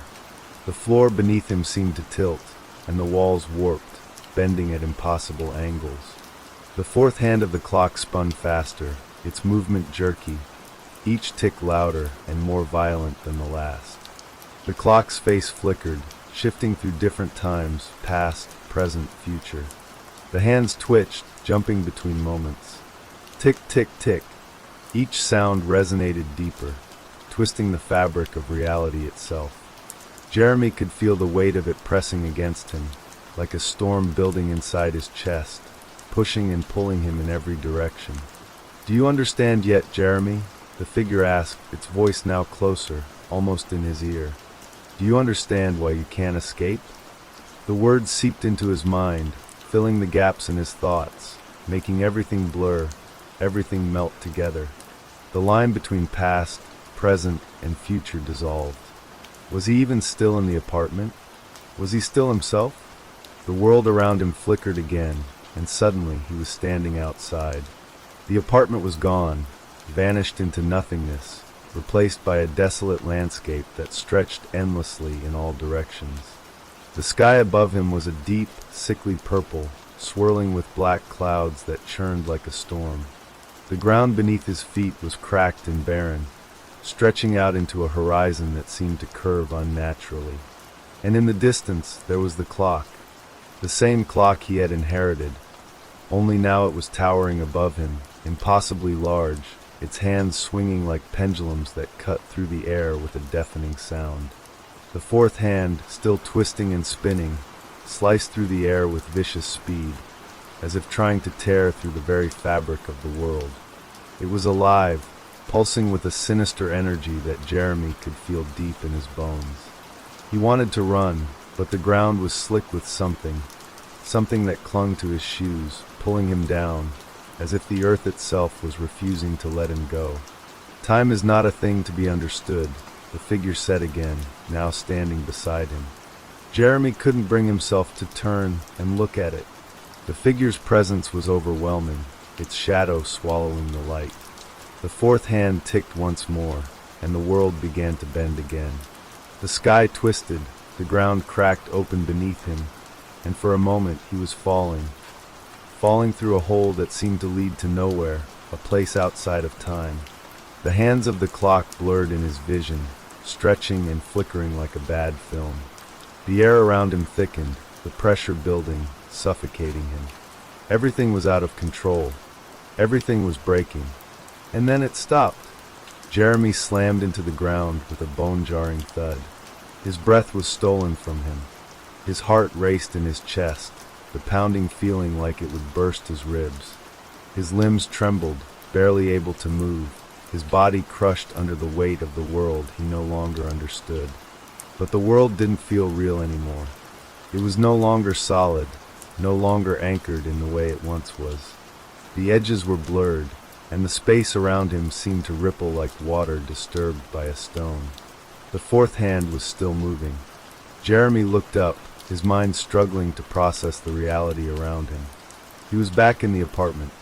The ticking had returned, each movement of the fourth hand pulling him deeper into the distorted world. The shadows in the corners of the room seemed to grow, stretching outward, crawling closer. The figure stood in the doorway, silent, watching him. Its form was more defined now, its features emerging from the shadows, those hollow eyes, that twisted mouth, the face that Jeremy couldn't forget. "Time cannot be fought," it whispered, its voice dark and twisted. "It can only be endured." The air grew heavy with dread, the ticking of the fourth hand echoing like a death knell in the silence of the apartment. Jeremy knew now that there was no escaping. Time wasn't a thing to be understood. It was a force, a relentless tide that would sweep him away, no matter how hard he fought. And as the shadows closed in on him, and the ticking of the clock grew louder, Jeremy realized one terrible truth. He wasn't just trapped in the clock was trapped in him. The thought hit Jeremy like a bolt of lightning. He wasn't just trapped in the clock was trapped in him. It was as if the world around him had finally unraveled to the point where he could see its seams, where everything that had seemed solid and real was suddenly as fragile as glass. The ticking sound grew louder, more insistent, pounding in his skull, as if his very mind were being measured by the relentless motion of the fourth hand. Time wasn't just an observer of his life. It had become his life, twisting and distorting every moment he had ever known. The figure in the doorway, its form now a swirling mass of shadows and light, did not move, but Jeremy could feel its gaze, cold and all-knowing, penetrating through him. It had always been there, lurking at the edges of his consciousness, a constant reminder of the clock's power. It was no longer a presence of fear, but something far worse, a reminder of his own inevitable fate. "You've always been here, Jeremy." The figure spoke, its voice now softer, more intimate, as if it were speaking directly to his soul. "You think you're just a victim, don't you? But you were always meant to be part of it. You always were." Jeremy's breath hitched, the weight of the words pressing down on him. What did it mean? He hadn't asked for this. He hadn't chosen any of this. And yet, here he was, caught in a nightmare where nothing was real, where time bent and fractured around him like a shattered mirror. The figure stepped closer, its face now fully visible in the dim light of the room, its eyes wide and unblinking. "You inherited the clock, Jeremy," it continued, its tone almost loving, as if it were telling him a secret. "But what you didn't understand was that the clock chose you. And now you are bound to it, just as it is bound to you. The fourth hand is not merely a part of time. It is time itself." Jeremy's hands shook as he reached for the clock on the table, his fingers brushing against its surface. The moment his skin made contact with the cold metal, a jolt of energy shot through him, and the ticking of the clock seemed to pulse in time with his own heartbeat. The fourth hand spun, faster than before, a blur of motion that made his stomach churn. The air around him thickened, and the shadows in the room seemed to grow longer, more oppressive. The walls, once stable, now seemed to ripple like fabric in the wind. The room began to stretch again, and Jeremy's sense of space dissolved. The floor tilted, the ceiling arched upward, and he felt his body being pulled, no dragged through the shifting space. The clock's ticking was no longer a sound. It was a physical force, vibrating through his very bones, warping his perception of time and reality. "Do you feel it?" the figure asked, its voice now a distant whisper. "The fourth hand, pulling you into the infinite." Jeremy's eyes darted around, his breath coming in short, panicked gasps. He wanted to scream, to beg for this nightmare to end, but the words caught in his throat. Every time he tried to think, the clock's influence clouded his mind. It was as if his thoughts were no longer his own, as if the clock had taken root inside him, spreading like an infection. His body trembled, his hands gripping the edges of the table for support as the room warped around him. The figure was still there, its eyes never leaving him, its presence now a weight that pressed on his chest. Jeremy could feel it, the cold touch of inevitability creeping into his very being. "You cannot escape what you are, Jeremy," the figure murmured. "You are a part of the clock now, and the clock will never stop." Suddenly, everything shifted again. The apartment vanished, replaced by a vast expanse of nothingness, just endless blackness that stretched on forever. The clock, now a towering monolith, loomed in the center of the void, its fourth hand spinning wildly, faster and faster. The world around him twisted, bending, until there was no up, no down, no left or right, just the sound of the clock's ticking, as constant as the heartbeat of the universe. Jeremy stumbled forward, the pressure in his chest growing unbearable. He could no longer breathe. He was suffocating, drowning in the endless cycle of time that had no beginning and no end. His body felt weightless, his mind unraveling as he was pulled deeper into the clock's grip. Tick!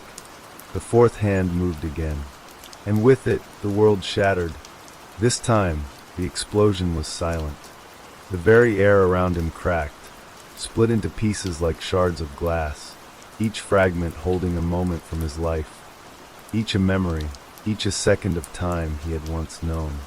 They hovered around him, suspended in the black void, flickering like dying stars. But the fourth hand wasn't done. It was pulling these fragments together, sewing them into something new, something wrong. The pieces of his life, scattered and fragmented, began to twist and merge, forming new shapes, new moments. His memories were no longer his own. They were becoming part of something else. The clock had taken them, altered them, and now they were part of a new reality, one he couldn't understand. "Look at what you've become," the figure's voice echoed through the void, distorted and warping with each syllable. "A part of the clock, a piece of time, forever." Jeremy's heart thudded in his chest, his breath quick and shallow as he looked around. The fragments of his memories flickered, his first kiss, his mother's voice, the feel of the sun on his face. But each was tainted, twisted, distorted. They were no longer memories. They were pieces of a nightmare, a broken collage that had no place in the world. He tried to scream, to wake up, but the sound never left his lips. The fourth hand was relentless, turning, bending the world around him, forcing him to see what was coming. Tick. The space around him bent again, folding into itself. The clock grew larger, its presence overwhelming, suffocating. Jeremy reached out for the fragments of his memories, but they slipped through his fingers like sand, fading into the darkness. "Your time now, Jeremy," the figure whispered, its voice a soft, cruel echo. "You are the past, the present, and the future, all bound together in an endless loop. You will never escape." And as the last of his memories dissolved into the void, swallowed by the clock, Jeremy understood the true horror of what had happened. There was no escape. He was the clock now. The realization hit him harder than the relentless ticking that surrounded him. His entire life, every moment, every choice had led him to this. The endless void stretched out around him like a prison with no walls, no end. The clock was no longer something outside of him. It was within him, a part of his essence, driving him forward and backward through the currents of time, binding him to the ticking, the eternal cycle. Time wasn't just a measurement anymore. It was a living thing, a force that had swallowed him whole. The fourth hand, now inseparable from his very being, pulsed in rhythm with his thoughts. Each tick sent waves of cold through his body, sending him further into the void. The landscape of his mind was changing with each passing second, memories twisting and bending like rubber, reshaping into something distorted. He could see flashes of his life, but they weren't real. They were memories, but not his own, an amalgamation of moments that were both familiar and foreign, distorted into something alien. Faces of loved ones blurred, their features becoming indistinguishable, as if the very concept of identity was dissolving under the weight of time's endless march. The figure loomed beside him once again, its presence overwhelming, filling the empty space with an eerie, oppressive silence. It was no longer a shadow, but something far more monstrous, an embodiment of time itself, its form shifting like liquid, constantly changing and warping. Its eyes, glowing with an unnatural light, bored into him. "You still don't understand," it whispered, its voice not just in his ears but inside his mind. "Time isn't a straight line. It's a spiral, twisting, bending, folding in on itself. And now you're a part of it." Jeremy wanted to speak, to shout at it, to demand answers, but the words stuck in his throat, swallowed by the crushing weight of the moment. His mind felt as though it were being pulled apart at the seams. He wanted to tear the clock from his chest, to escape the suffocating grip of the fourth hand, but his body refused to move. It was as if his very will had been erased, replaced with the relentless, unstoppable motion of time. The figure's voice changed, deepening, as if it were speaking through multiple layers of reality at once. "You are not the first, Jeremy. Many before you have been chosen. Many before you have entered the clock. You are merely the next in an endless cycle. The fourth hand has claimed you, and now you will never leave. Not in this life. Not in any life." Jeremy could feel the fabric of his existence stretching, tearing, unraveling at the edges. He was no longer aware of his physical body, his mind drifting between moments, floating between past and future. He saw faces, strange faces, old and young, unfamiliar but somehow intimate, and they were all staring at him, their eyes hollow, their expressions empty. His pulse quickened. No, no, this can't be real. But it was real. It had to be. The figure reached toward him, its hand elongating, fingers stretching unnaturally long, like shadows that reached for him. Jeremy felt a cold, icy touch on his shoulder, and the world around him lurched violently. Everything around him spun, twisting again, until he was no longer in the void, but standing in the apartment once more. It was the same apartment, but it was different, decayed, broken, like something out of a forgotten memory. The walls were cracked, the floor was covered in dust and debris, and the air was thick with the scent of rot. The clock sat in the corner, its fourth hand spinning wildly, faster than it had ever spun before. The figure, still looming behind him, spoke again, its voice like a distant echo. "This is where it begins, Jeremy. This is where it ends. The clock has no beginning, no end. It's a cycle, a loop. And you are part of it now." Jeremy's body shook as the weight of the words settled in. He was trapped. There was no way out. He had become part of the cycle, a piece of time that would never cease. The clock, the fourth hand, had bound him to it, and now he was as much a prisoner as the faces he had seen. Faces of others who had been consumed, trapped in the same endless loop. Desperation filled him, a primal need to break free, but the clock's ticking echoed louder in his mind, drowning out every thought, every cry for escape. The room seemed to contract, closing in on him, suffocating him, until all he could hear was the ticking. Tick, tick, tick. It wasn't just the clock. It was him. He was the clock. The shadows around him began to stretch once more, this time in all directions, reaching out like 1,000 tendrils. He felt his body being pulled in all directions, but no matter how hard he fought, his limbs felt like they were made of lead. The shadows surrounded him, enveloping him, pulling him deeper into the center of the room, where the clock loomed larger, its fourth hand now massive, a jagged black line that split the air. The figure stood at the center of it all, its eyes glowing with a cruel satisfaction. "You've been chosen, Jeremy. There is no escape. Time is eternal, and so are you. Forever." Jeremy's breath came in ragged gasps as the shadows twisted tighter around him. His body was no longer his own. He could feel himself breaking apart, piece by piece, as the fourth hand continued its relentless movement.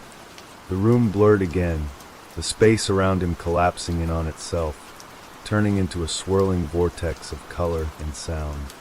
And then, just as quickly as it had started, everything stopped. The ticking ceased. The shadows melted away. The oppressive weight in his chest vanished.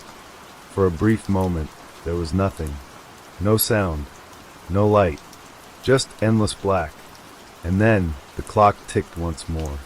The sound was sharp, like a gunshot in the silence. The walls of the apartment reappeared around him, but they were different now, decayed, destroyed, as if time had worn them away. The floor was cracked, the ceiling broken, and the once clean air now smelled of dust and decay.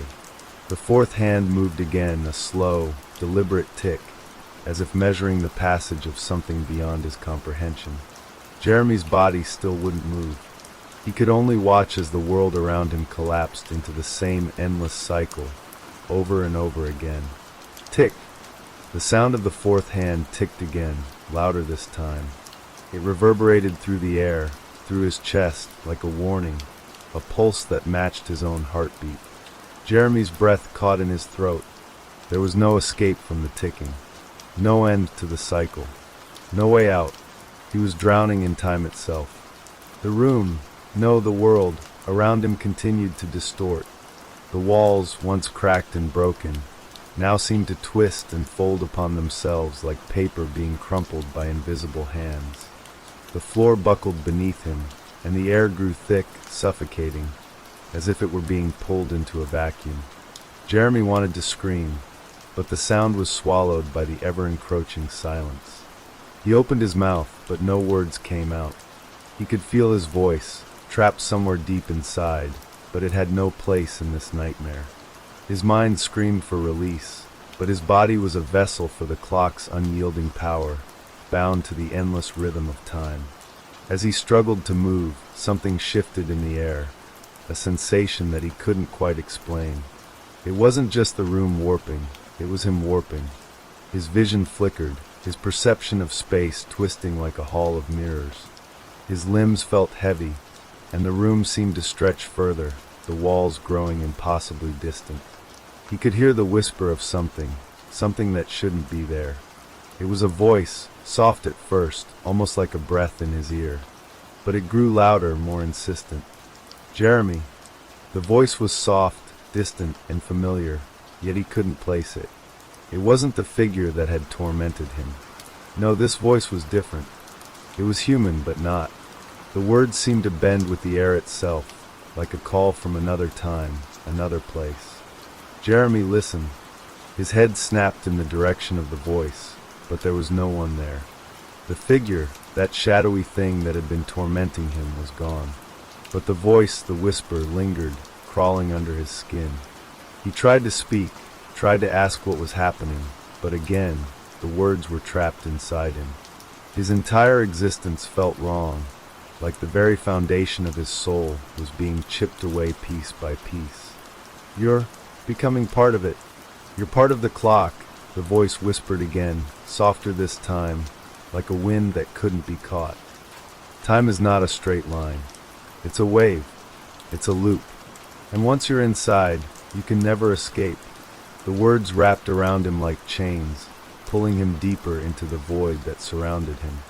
The apartment, if it could even be called that anymore, continued to break apart, the walls and ceiling disintegrating like dust in the wind.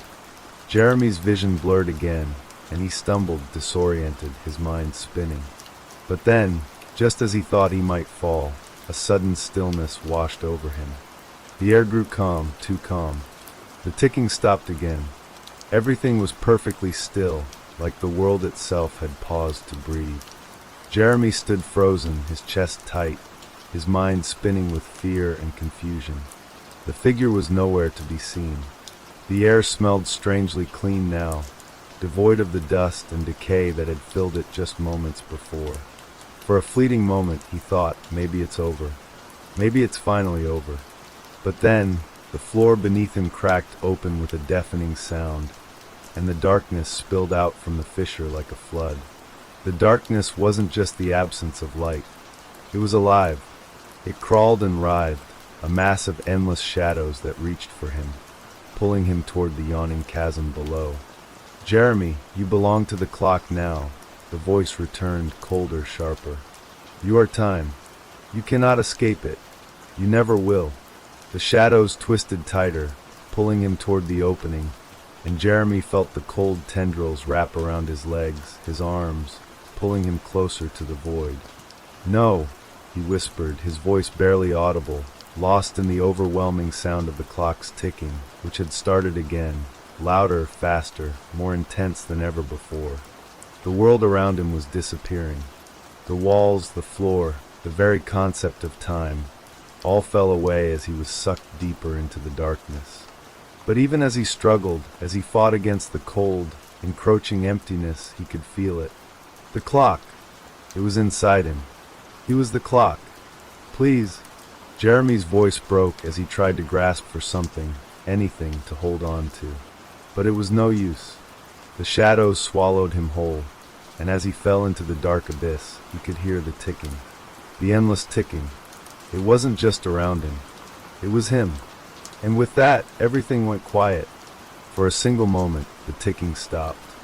The darkness had claimed him. And then, just as quickly as the silence had fallen, the world returned. The ticking was back. The fourth hand was spinning. And Jeremy was part of it now. The cycle continued. Forever. The world around him was no longer familiar.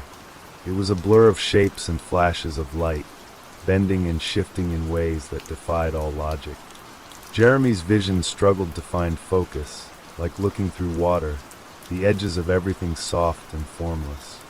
But even through the distortion, he knew what was happening.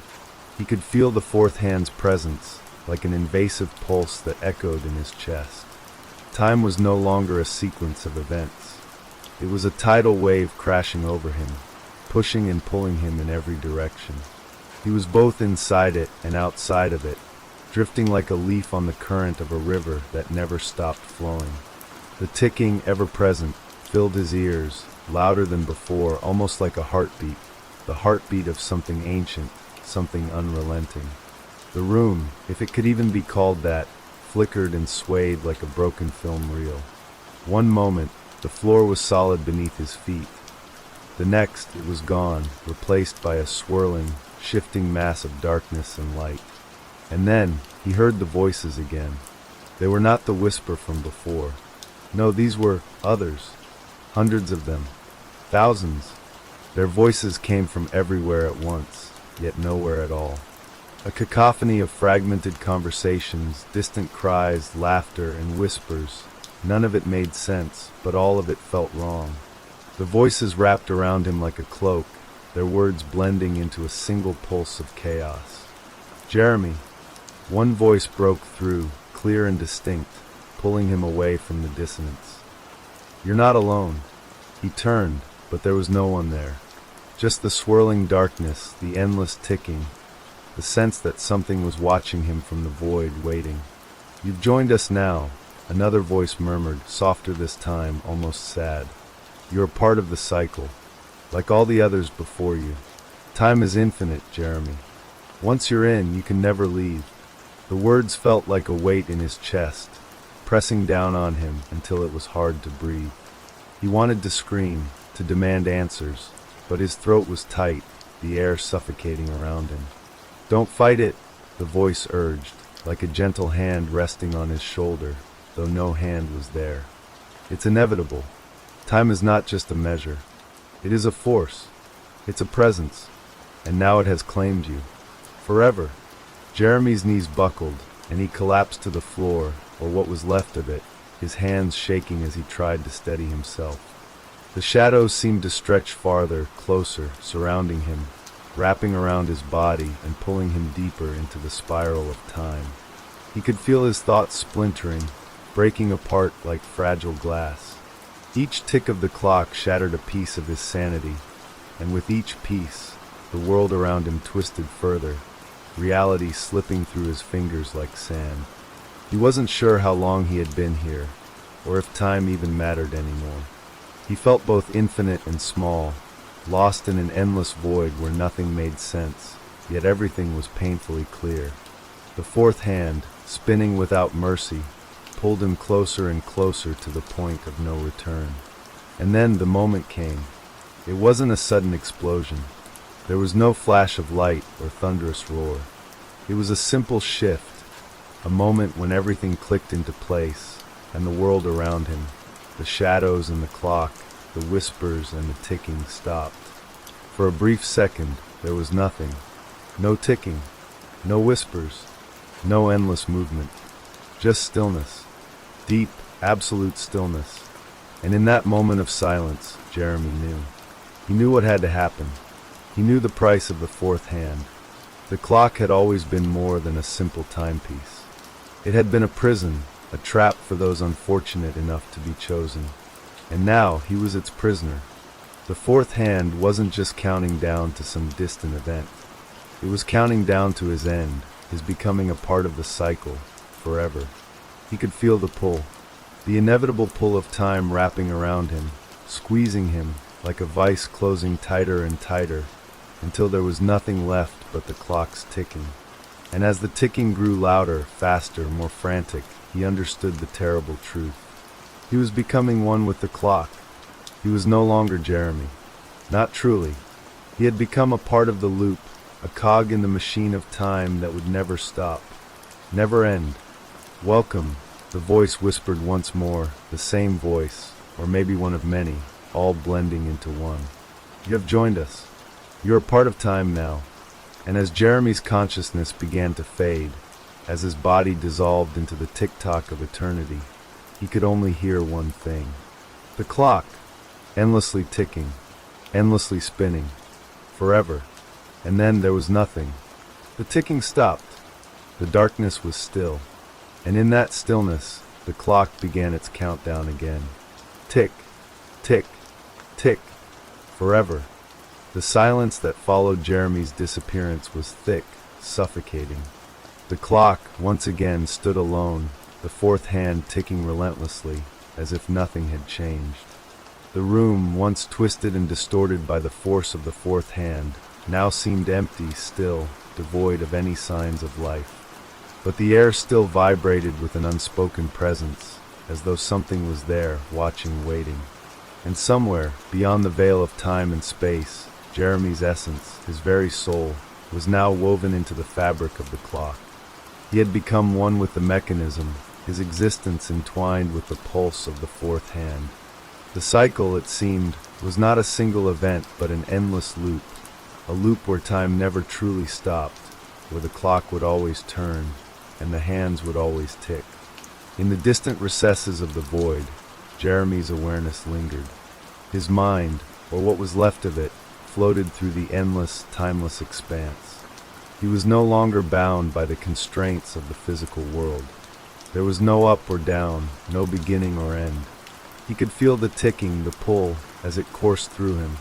And the deeper he went into the clock, the more he realized the truth. It wasn't just a clock.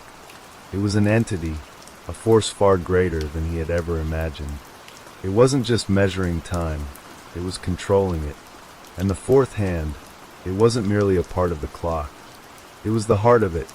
Jeremy could sense the others now, the souls trapped in the same loop. He could feel their presence, echoes of their lives, their struggles, their pain. They were all here, waiting in the darkness, lost within the infinite cycle of time. They were all a part of it, and they always would be.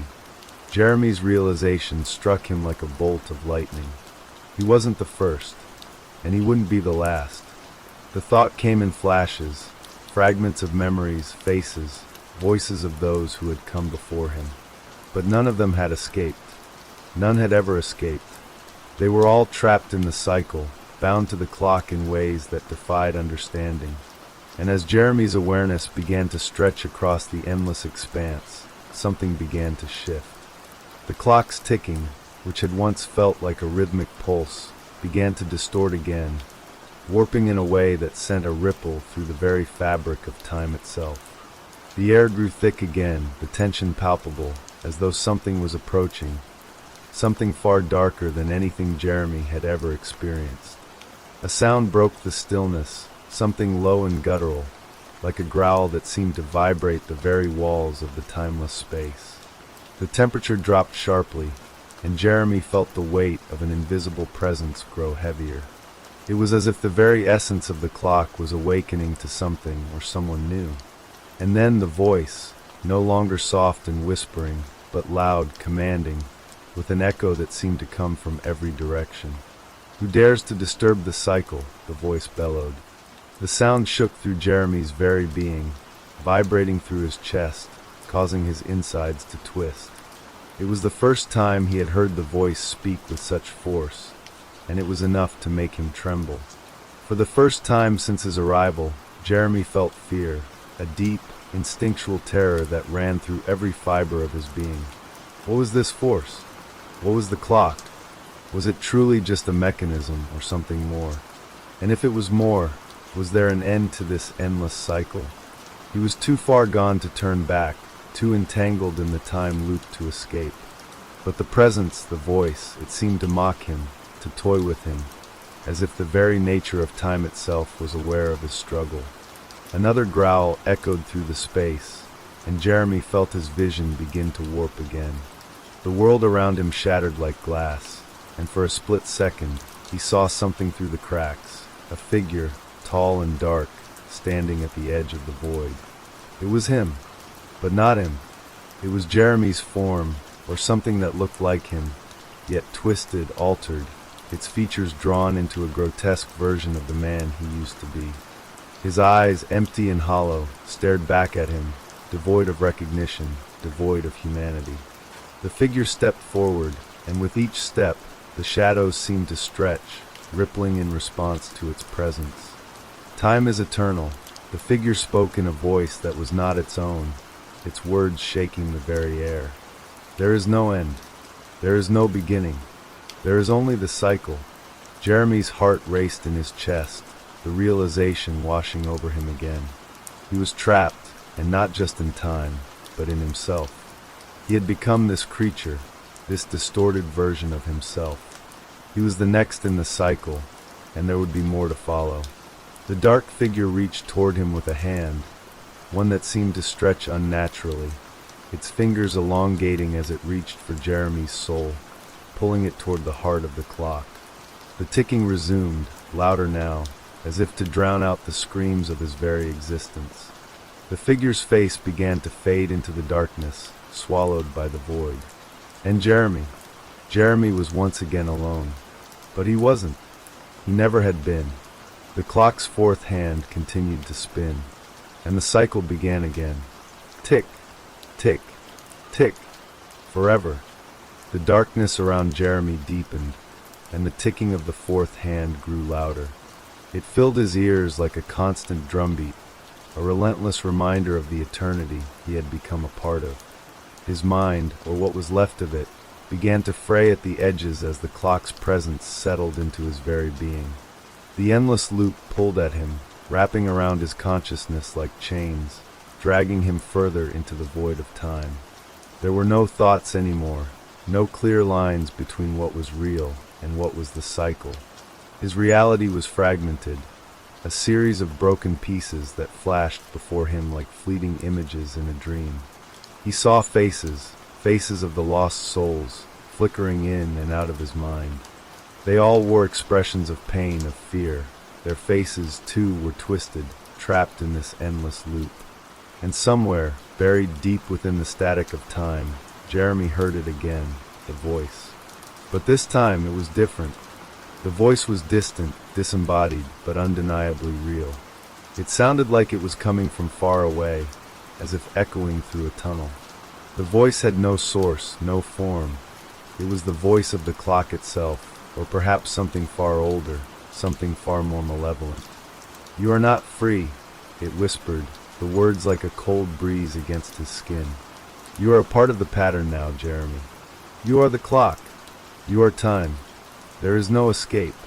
The words rang in his mind like a bell tolling for the dead, and he could feel them reverberating deep within him.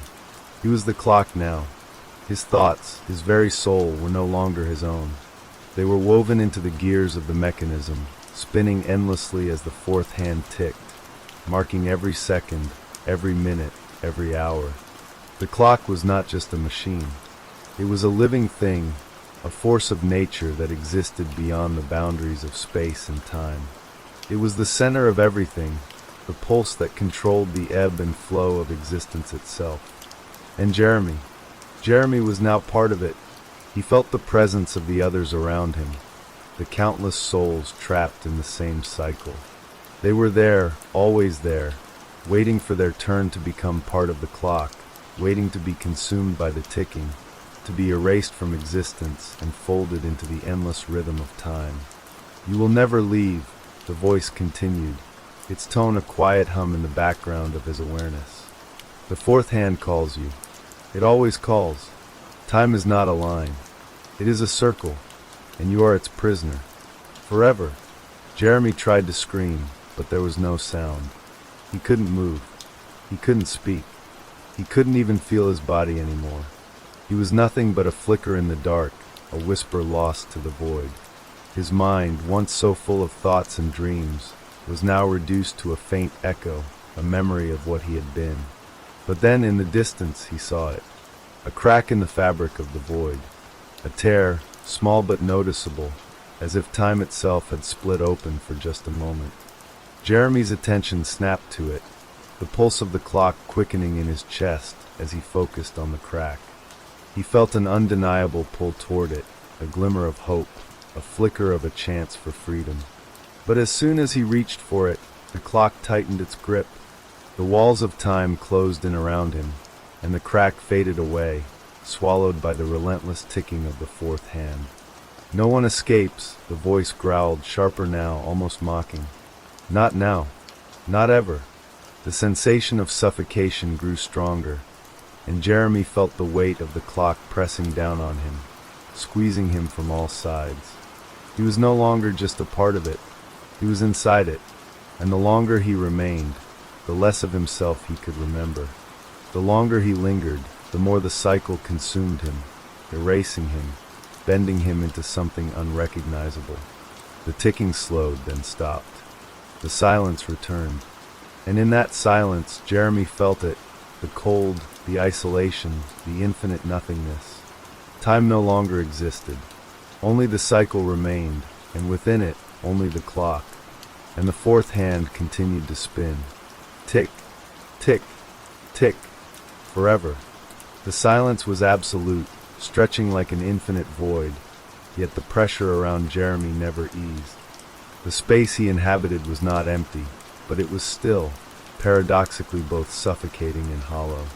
Time no longer had meaning, and yet, the endless tick-tock of the fourth hand reverberated through the silence like the heartbeat of a great, unseen beast.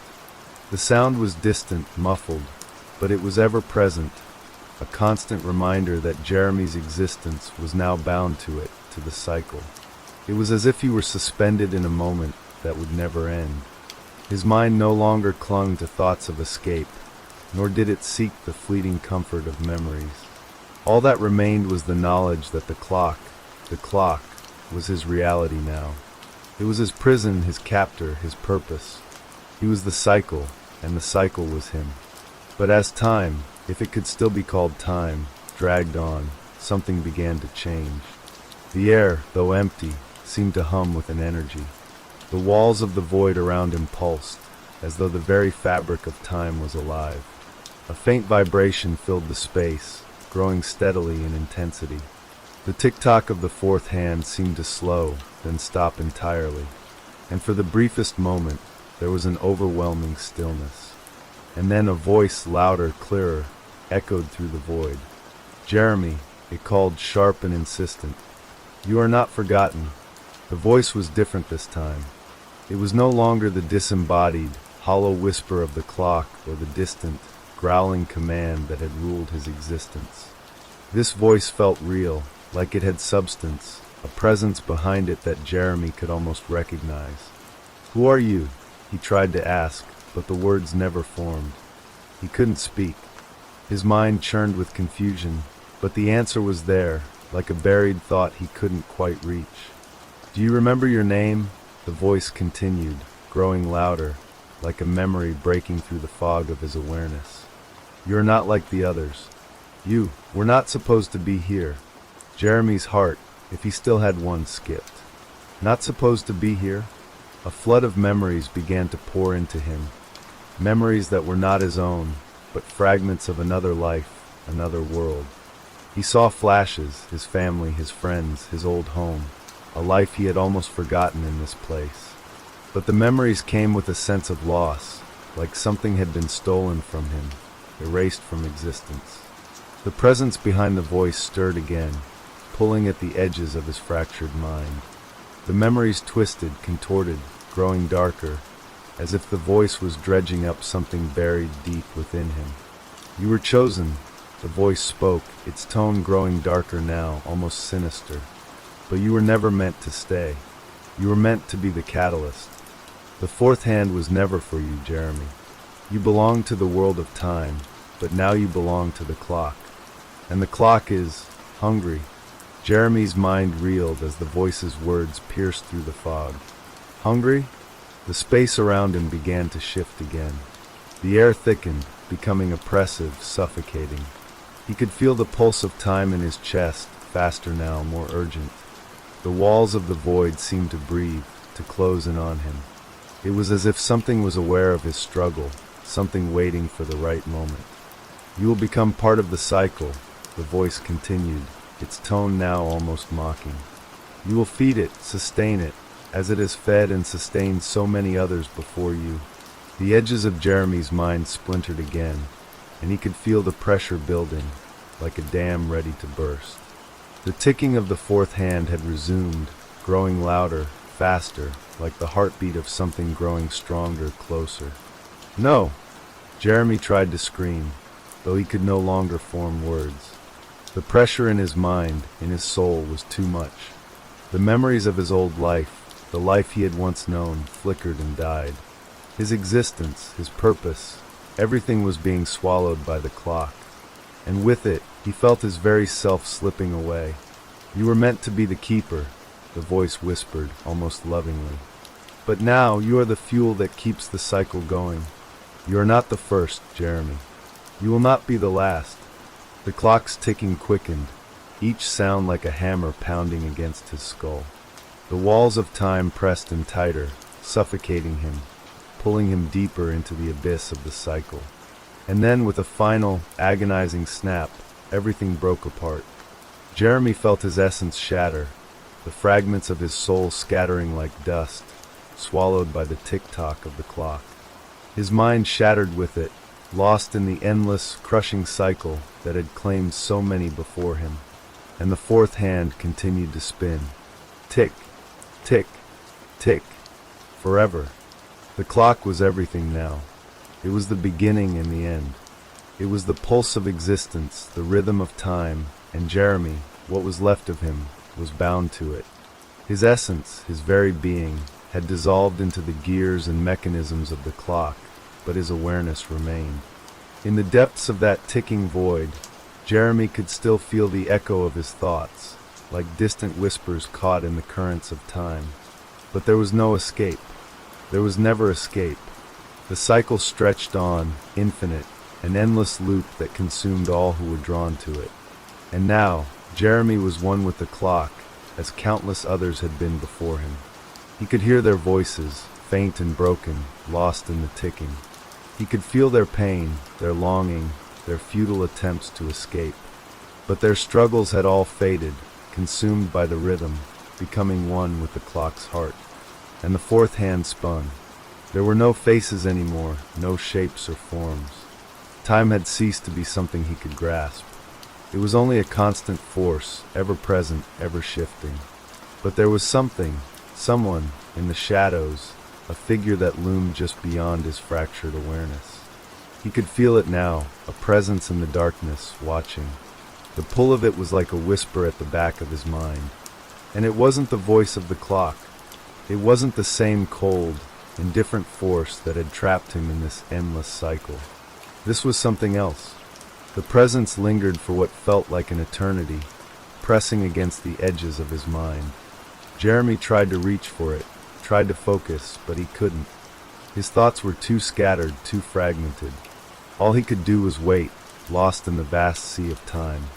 And then the figure appeared. It was a man, no, not a man. It was a shape, an outline in the darkness. It moved toward him, fluid, but with purpose. Its features were vague, shifting, like smoke that twisted in and out of existence. But there was something familiar about it, something that made Jeremy's heart, if it still existed, race. "Jeremy," the figure spoke, its voice a soft murmur, like the wind through an open window. "Do you remember who you are?" The question hung in the air, its weight pressing down on him. It wasn't the voice of the clock, nor was it the same presence he had felt before. This voice was different. It was calm, reassuring, even gentle. But there was something unsettling about it, something wrong, as if the words were laced with an unspoken truth. Jeremy tried to focus, to grasp at the thread of the figure's voice, but it slipped through his fingers like sand. His mind was fractured, his memories fragmented. But still, the pull of the figure remained, as if it was reaching out for him, calling him. The figure stepped closer, and the air around them seemed to shift, vibrating with a strange energy. It was as if the very space they occupied was bending, warping under the presence of the figure. "You don't remember," it said, almost with pity. "You don't remember what you've become, what you are now." Jeremy's awareness flickered, and for the briefest moment, he thought he saw something familiar. A face, maybe?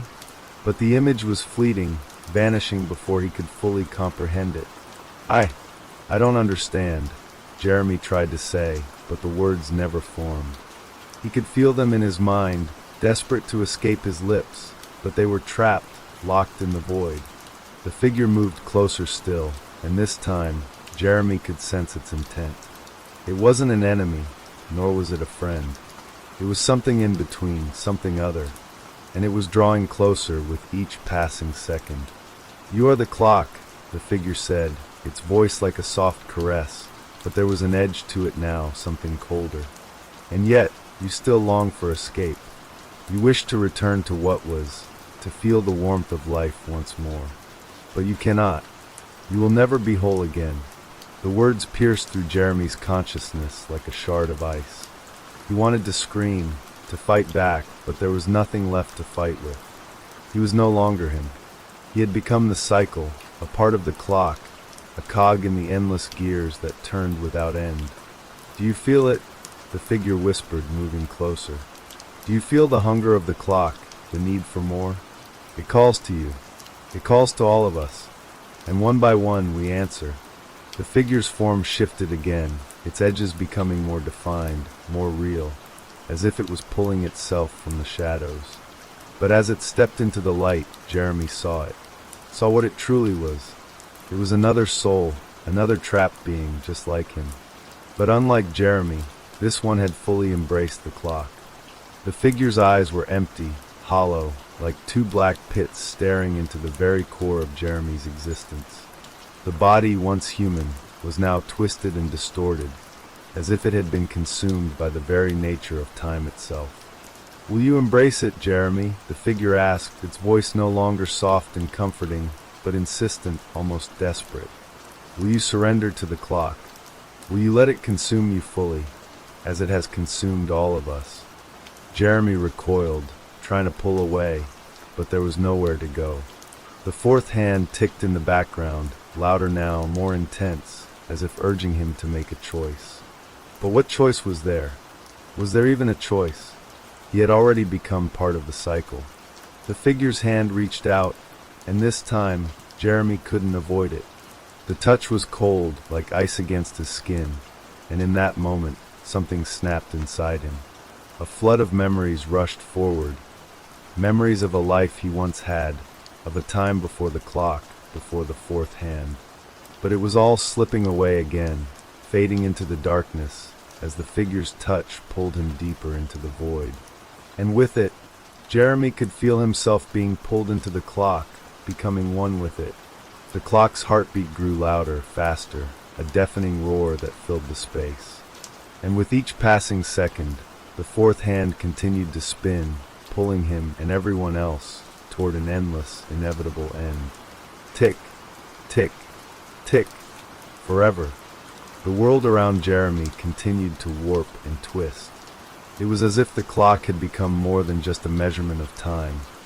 It had become time itself, stretching and compressing, bending reality to its will.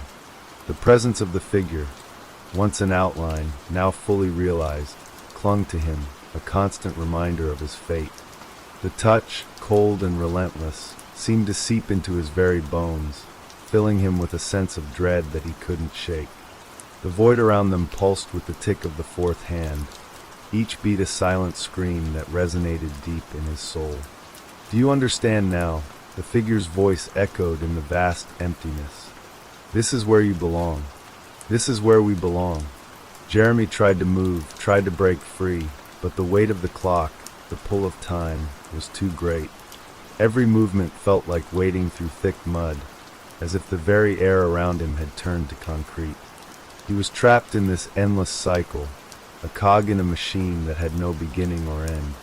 The figure's eyes, empty and hollow, stared into him, and for the first time, Jeremy felt the full extent of its presence. It wasn't just a soul lost to the clock, it was something more. Something ancient, something that had long ago surrendered to the pull of time, accepting its fate as a part of the clock. And now, it was offering that same fate to him. The figure's voice lowered, becoming almost a whisper. "We are not alone, Jeremy. The clock has many faces, many souls. You will join us as we have joined it." Jeremy's breath caught in his throat. He felt the presence of others, distant and far away, their consciousnesses drifting just out of reach, like shadows in the corner of his mind. The clock was alive with them, trapped like him. Their thoughts, their memories, Their very essences had been swallowed by the fourth hand, becoming a part of the cycle, just as his own would soon be. The figure stepped closer, its face now more defined, the contours of its twisted features clear. It was no longer human, but something far older, more grotesque. The skin had become stretched and cracked, the eyes black voids, the mouth a gaping hole that seemed to stretch too wide. Time had ravaged its form, distorting it beyond recognition. "You will forget," the figure said, its voice growing more distant, as if it was slipping away. "You will forget what you were before the clock. The memories will fade, and you will become one with the clock, just as we have. Time will consume you. Time will reshape you." The walls of the void around them seemed to contract, as though they were being squeezed by an invisible force. The ticking of the fourth hand grew louder, faster, more frantic. It was as if time itself was accelerating, pushing them towards some inevitable conclusion. The figure reached out, its cold, skeletal hand brushing against Jeremy's chest. "Do you feel it?" "The hunger," the figure asked. "The clock, it craves more. It feeds on time, on memories, on souls. And it will never stop. Never. We feed it, we sustain it. And when the time comes, the clock will consume you completely. But first," the figure's mouth opened, and the space around Jeremy seemed to stretch, bending in on itself like a rippling mirror. The world around him warped, the shapes of things flickering and distorting, as though reality itself was unraveling at the edges. A cold wave of fear washed over Jeremy. He couldn't escape. There was nowhere to run. His mind, his body, his very existence was tethered to the fourth hand, to the ticking of the clock.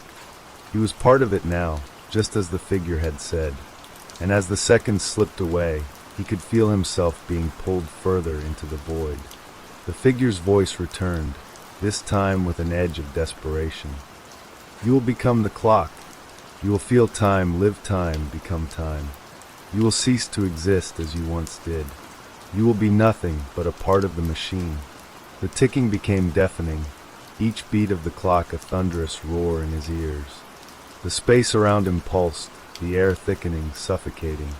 The figure's distorted form loomed closer, its skeletal hand now pressing against his chest.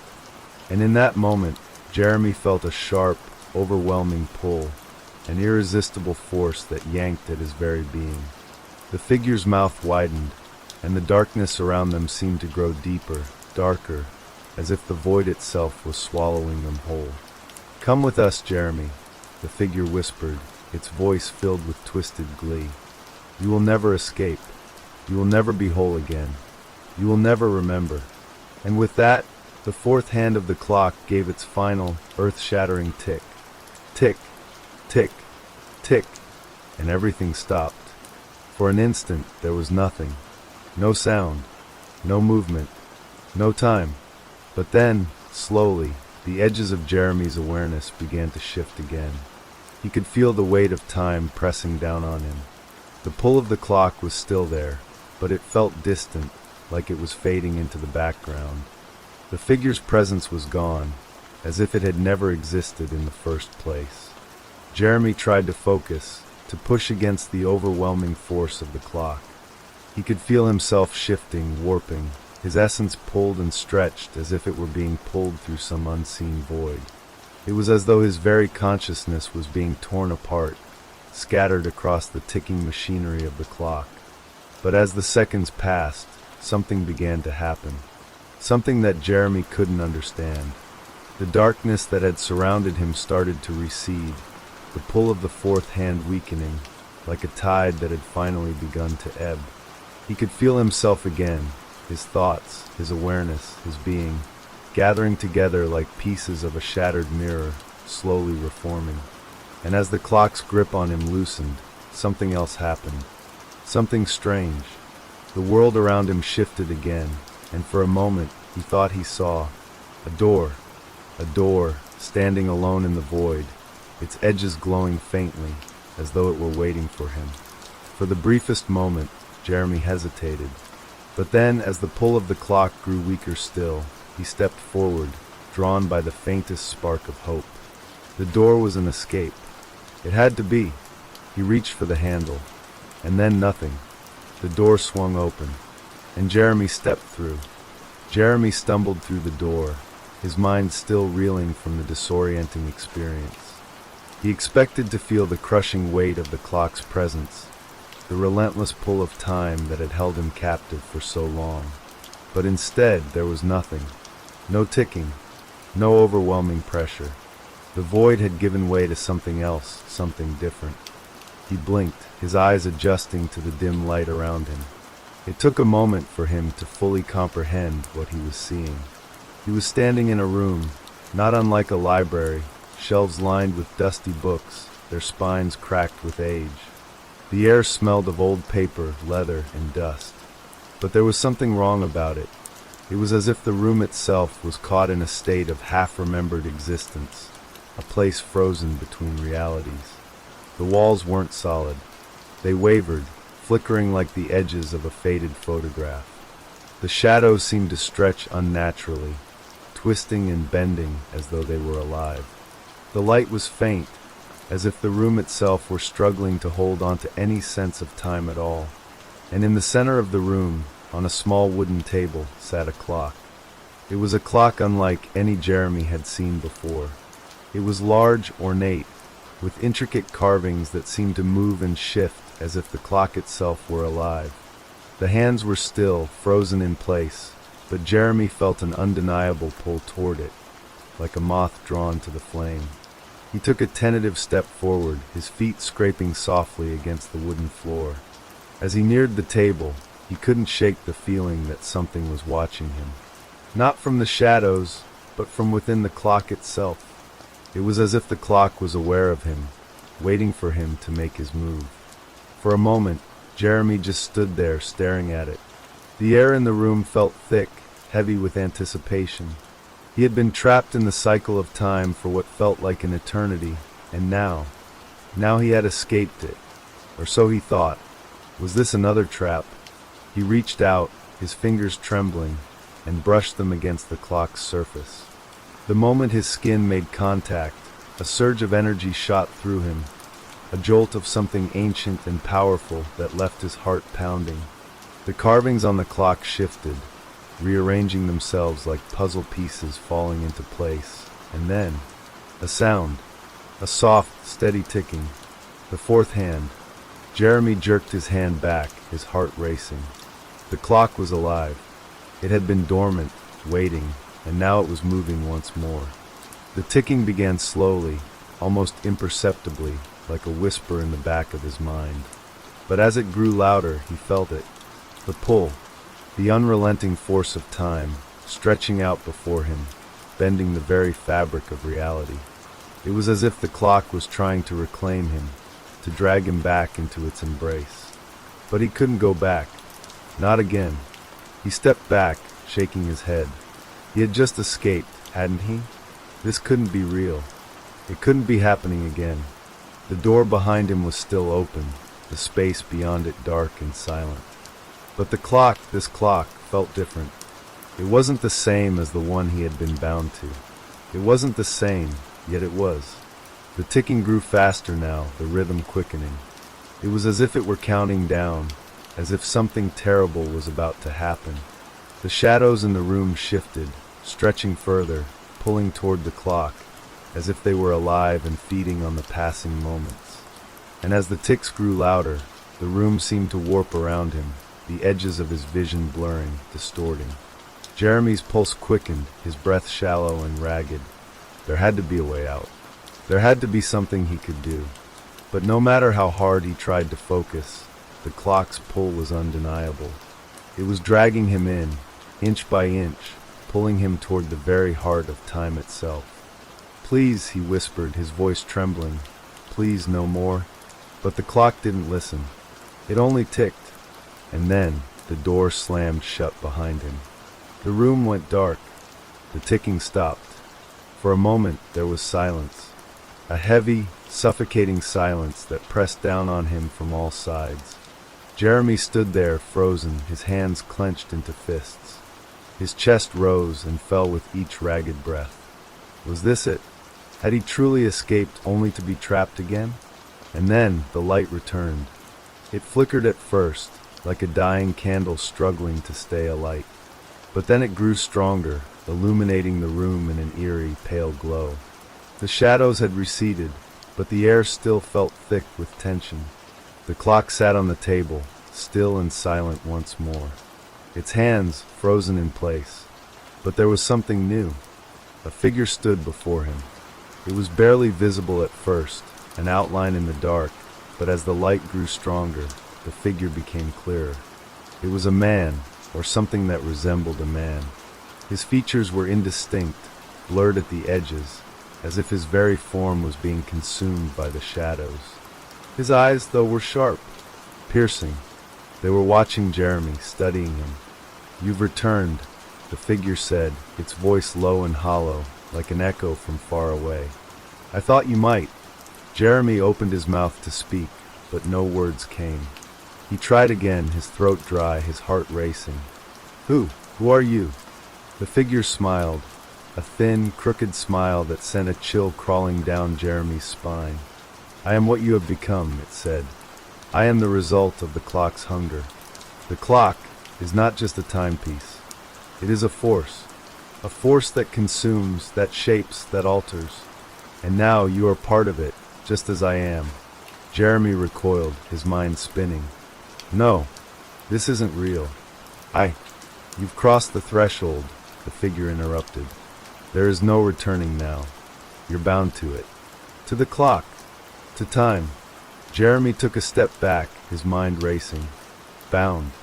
That word. It echoed in his ears. He had thought he had escaped, thought he was free. But now he was just another part of the clock's endless cycle. Another cog in the machine, like so many others before him. The figure's smile widened, and the air grew colder. "You'll understand soon enough. You'll understand what you've become. What you've always been. Time is everything. It shapes us, consumes us. And in the end, it takes us all." The figure's form began to shimmer, warping and bending like smoke in the wind. The room seemed to dissolve, the walls flickering in and out of existence. And in that moment, Jeremy felt it. The pull again. But this time, it wasn't just from the clock. It was from everywhere. The fourth hand. The pull was unbearable. Jeremy's body tensed, a primal fear rising from deep within him. He couldn't escape it, not this time. It wasn't just the clock that had him in its grip. The very fabric of reality around him was warping, twisting, distorting. It was as if everything, the air, the walls, the floor, was bending toward the ticking, toward the fourth hand that had haunted him for so long. The figure, the man, was gone now, fading into the darkness like a ghost. But his words, his chilling words, lingered in Jeremy's mind. Time is everything. The fourth hand, its ticks growing louder, faster, seemed to resonate in his chest, each beat a heavy thud, as if the clock itself were alive, pulsing with the rhythm of existence. Every tick was a reminder that time didn't just pass, it consumed. And now Jeremy was part of it. He had become a cog in the machine, just as the figure had said. The room around him began to blur again. The light flickered like a faulty bulb, and the walls seemed to close in on him. He could feel the pull of the clock, its hunger, and it was getting stronger. The air grew heavier, suffocating him, and Jeremy staggered forward, desperate to find an escape. Was there any hope left? He turned, his eyes scanning the room. It felt wrong, like the space itself had no boundaries, as though it were not a room at all, but an endless loop of time, repeating and folding in on itself. Nothing felt solid. Everything seemed to shimmer in the light, distorted by the relentless ticking of the clock. The door. It had to be the door. It was his only way out, the only thing that might separate him from this nightmare. He rushed toward it, his heart hammering in his chest, his legs aching with the strain of running through a world that no longer made sense. As he reached for the handle, the room around him shifted again. The door stretched away from him, moving out of his reach, as though mocking his attempts to escape. He screamed in frustration, his breath shallow and quick. "Please," he whispered, his voice shaking. "Let me out. Let me out." The door flickered one last time, and then it opened. Jeremy didn't hesitate. He rushed through the doorway, not daring to look back. The moment his foot crossed the threshold, the world behind him seemed to collapse, as if the door was never meant to exist. The ticking faded, but only for a moment. He found himself in a new place. It was familiar, yet different, like stepping into a dream. The room was a simple living room, with a sofa, a small coffee table, and a bookshelf. The air smelled fresh, like rain after a storm. But even here, Jeremy could feel it, the pull, the clock's presence. He turned to look, but the clock wasn't there. Not yet. It was the silence that unsettled him. It wasn't right. The stillness felt too complete, too perfect, like the calm before a storm. The ticking had stopped, but the pressure, the weight of it, was suffocating. His mind was racing, trying to make sense of what was happening, but it was like trying to grasp smoke with his bare hands. Then a sound broke the silence. A faint click, followed by another and another. Each sound came from somewhere deep within the room, but it was the ticking that followed, soft, insistent, impossible to ignore. It was as if the clock were now embedded within the very walls themselves, its ticking echoing through the air. The clock had followed him. He didn't know how or why, but it was here. Somehow it was still here. "Why won't you leave me alone?" Jeremy shouted, his voice cracking under the strain. His hands trembled as he gripped the back of the sofa. "Why can't I escape you?" The air grew colder, and then, from the shadows of the room, a figure emerged. At first, it was just a shape, an indistinct outline in the corner of his vision, but as it moved toward him, it grew clearer. It was the same figure, the same man, standing there, grinning that same twisted grin. "I told you," the figure said, its voice low and hollow. "You cannot escape time. It always finds you. You're a part of it now. You always have been." Jeremy's heart slammed in his chest. His breath caught in his throat. The figure was closer now, standing just a few feet away, its hollow eyes staring straight into him. "No," Jeremy gasped, shaking his head, stepping back. "No, I don't want this. I don't want to be part of the clock." The figure didn't respond. Instead, it raised its hand and pointed at the wall. Jeremy's eyes followed its finger, and his blood ran cold. On the wall, carved into the wood, just under the peeling wallpaper, was a clock. Not just any clock, but the same clock, the one that had followed him from the void. The fourth hand was there, still ticking, counting down toward something. It was always counting down. And as Jeremy looked at the clock, he realized the truth. There was no escape. The clock didn't just follow him. It was him. The ticking wasn't just the sound of the fourth hand. It was his heartbeat. It was the pulse of his existence. He had been bound to it since the moment he had touched it, and no matter how far he ran, how many doors he opened, he would always return to the same place. The clock would always find him. The figure stepped forward, and the world around Jeremy seemed to blur once more, the room distorting as though it were being torn apart. The ticking grew louder, more frantic, and in the chaos, Jeremy felt himself slipping. He couldn't fight it anymore. The clock had him. He had always been part of it. The figure's voice echoed through his mind, drowning out everything else. "Welcome to eternity, Jeremy," it whispered. "You will never escape the clock." And as the darkness closed in around him, the ticking continued, its rhythm unrelenting. Tick, tick, tick. And Jeremy, like so many before him, became just another prisoner of time. The ticking never stopped. Even as Jeremy's consciousness began to fade, the relentless rhythm continued to echo in his ears. It wasn't just the sound of the clock anymore. It was his entire existence, pulsing with every beat of time.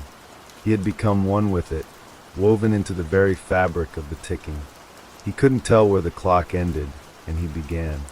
The darkness that surrounded him was no longer terrifying. It felt familiar now, like an old friend that had always been there, waiting for him to return. There was a strange peace in it, a comfort in knowing that time itself had claimed him. But that peace didn't last long. Through the veil of darkness, the clock's presence grew stronger. The ticking grew louder, more insistent, until it filled every inch of his mind. Each tick was a pulse, each pulse was a memory, and each memory was a moment in time that had passed. And yet it never truly passed. It stretched on forever, looping in an endless cycle. A voice broke through the ticking, a voice that was both familiar and foreign. "Jeremy," it whispered, soft and haunting, like a distant memory. "Jeremy, do you remember?" He didn't know what to make of it at first. His thoughts were scattered, fragmented like broken glass. But as the voice spoke again, he felt a sense of recognition. It was his mother's voice. "Jeremy, you've been trapped for so long. Do you remember the day you found the clock?" He tried to speak, to answer, but no words came. His mind felt like it was drowning in the sound of the ticking. The clock's presence consumed him, pulling him deeper into its grasp. "I remember," he finally whispered, though it was hard to form the words. "I remember, when I first touched it." The voice in the darkness sighed, almost wistful. "And now you understand. You were never meant to escape. Time is not something you can run from. It is part of you, Jeremy, just as it is part of everything." The darkness around him seemed to shift, and suddenly, Jeremy found himself standing in a place he had not seen before. A small, dimly lit room, with the same clock at its center.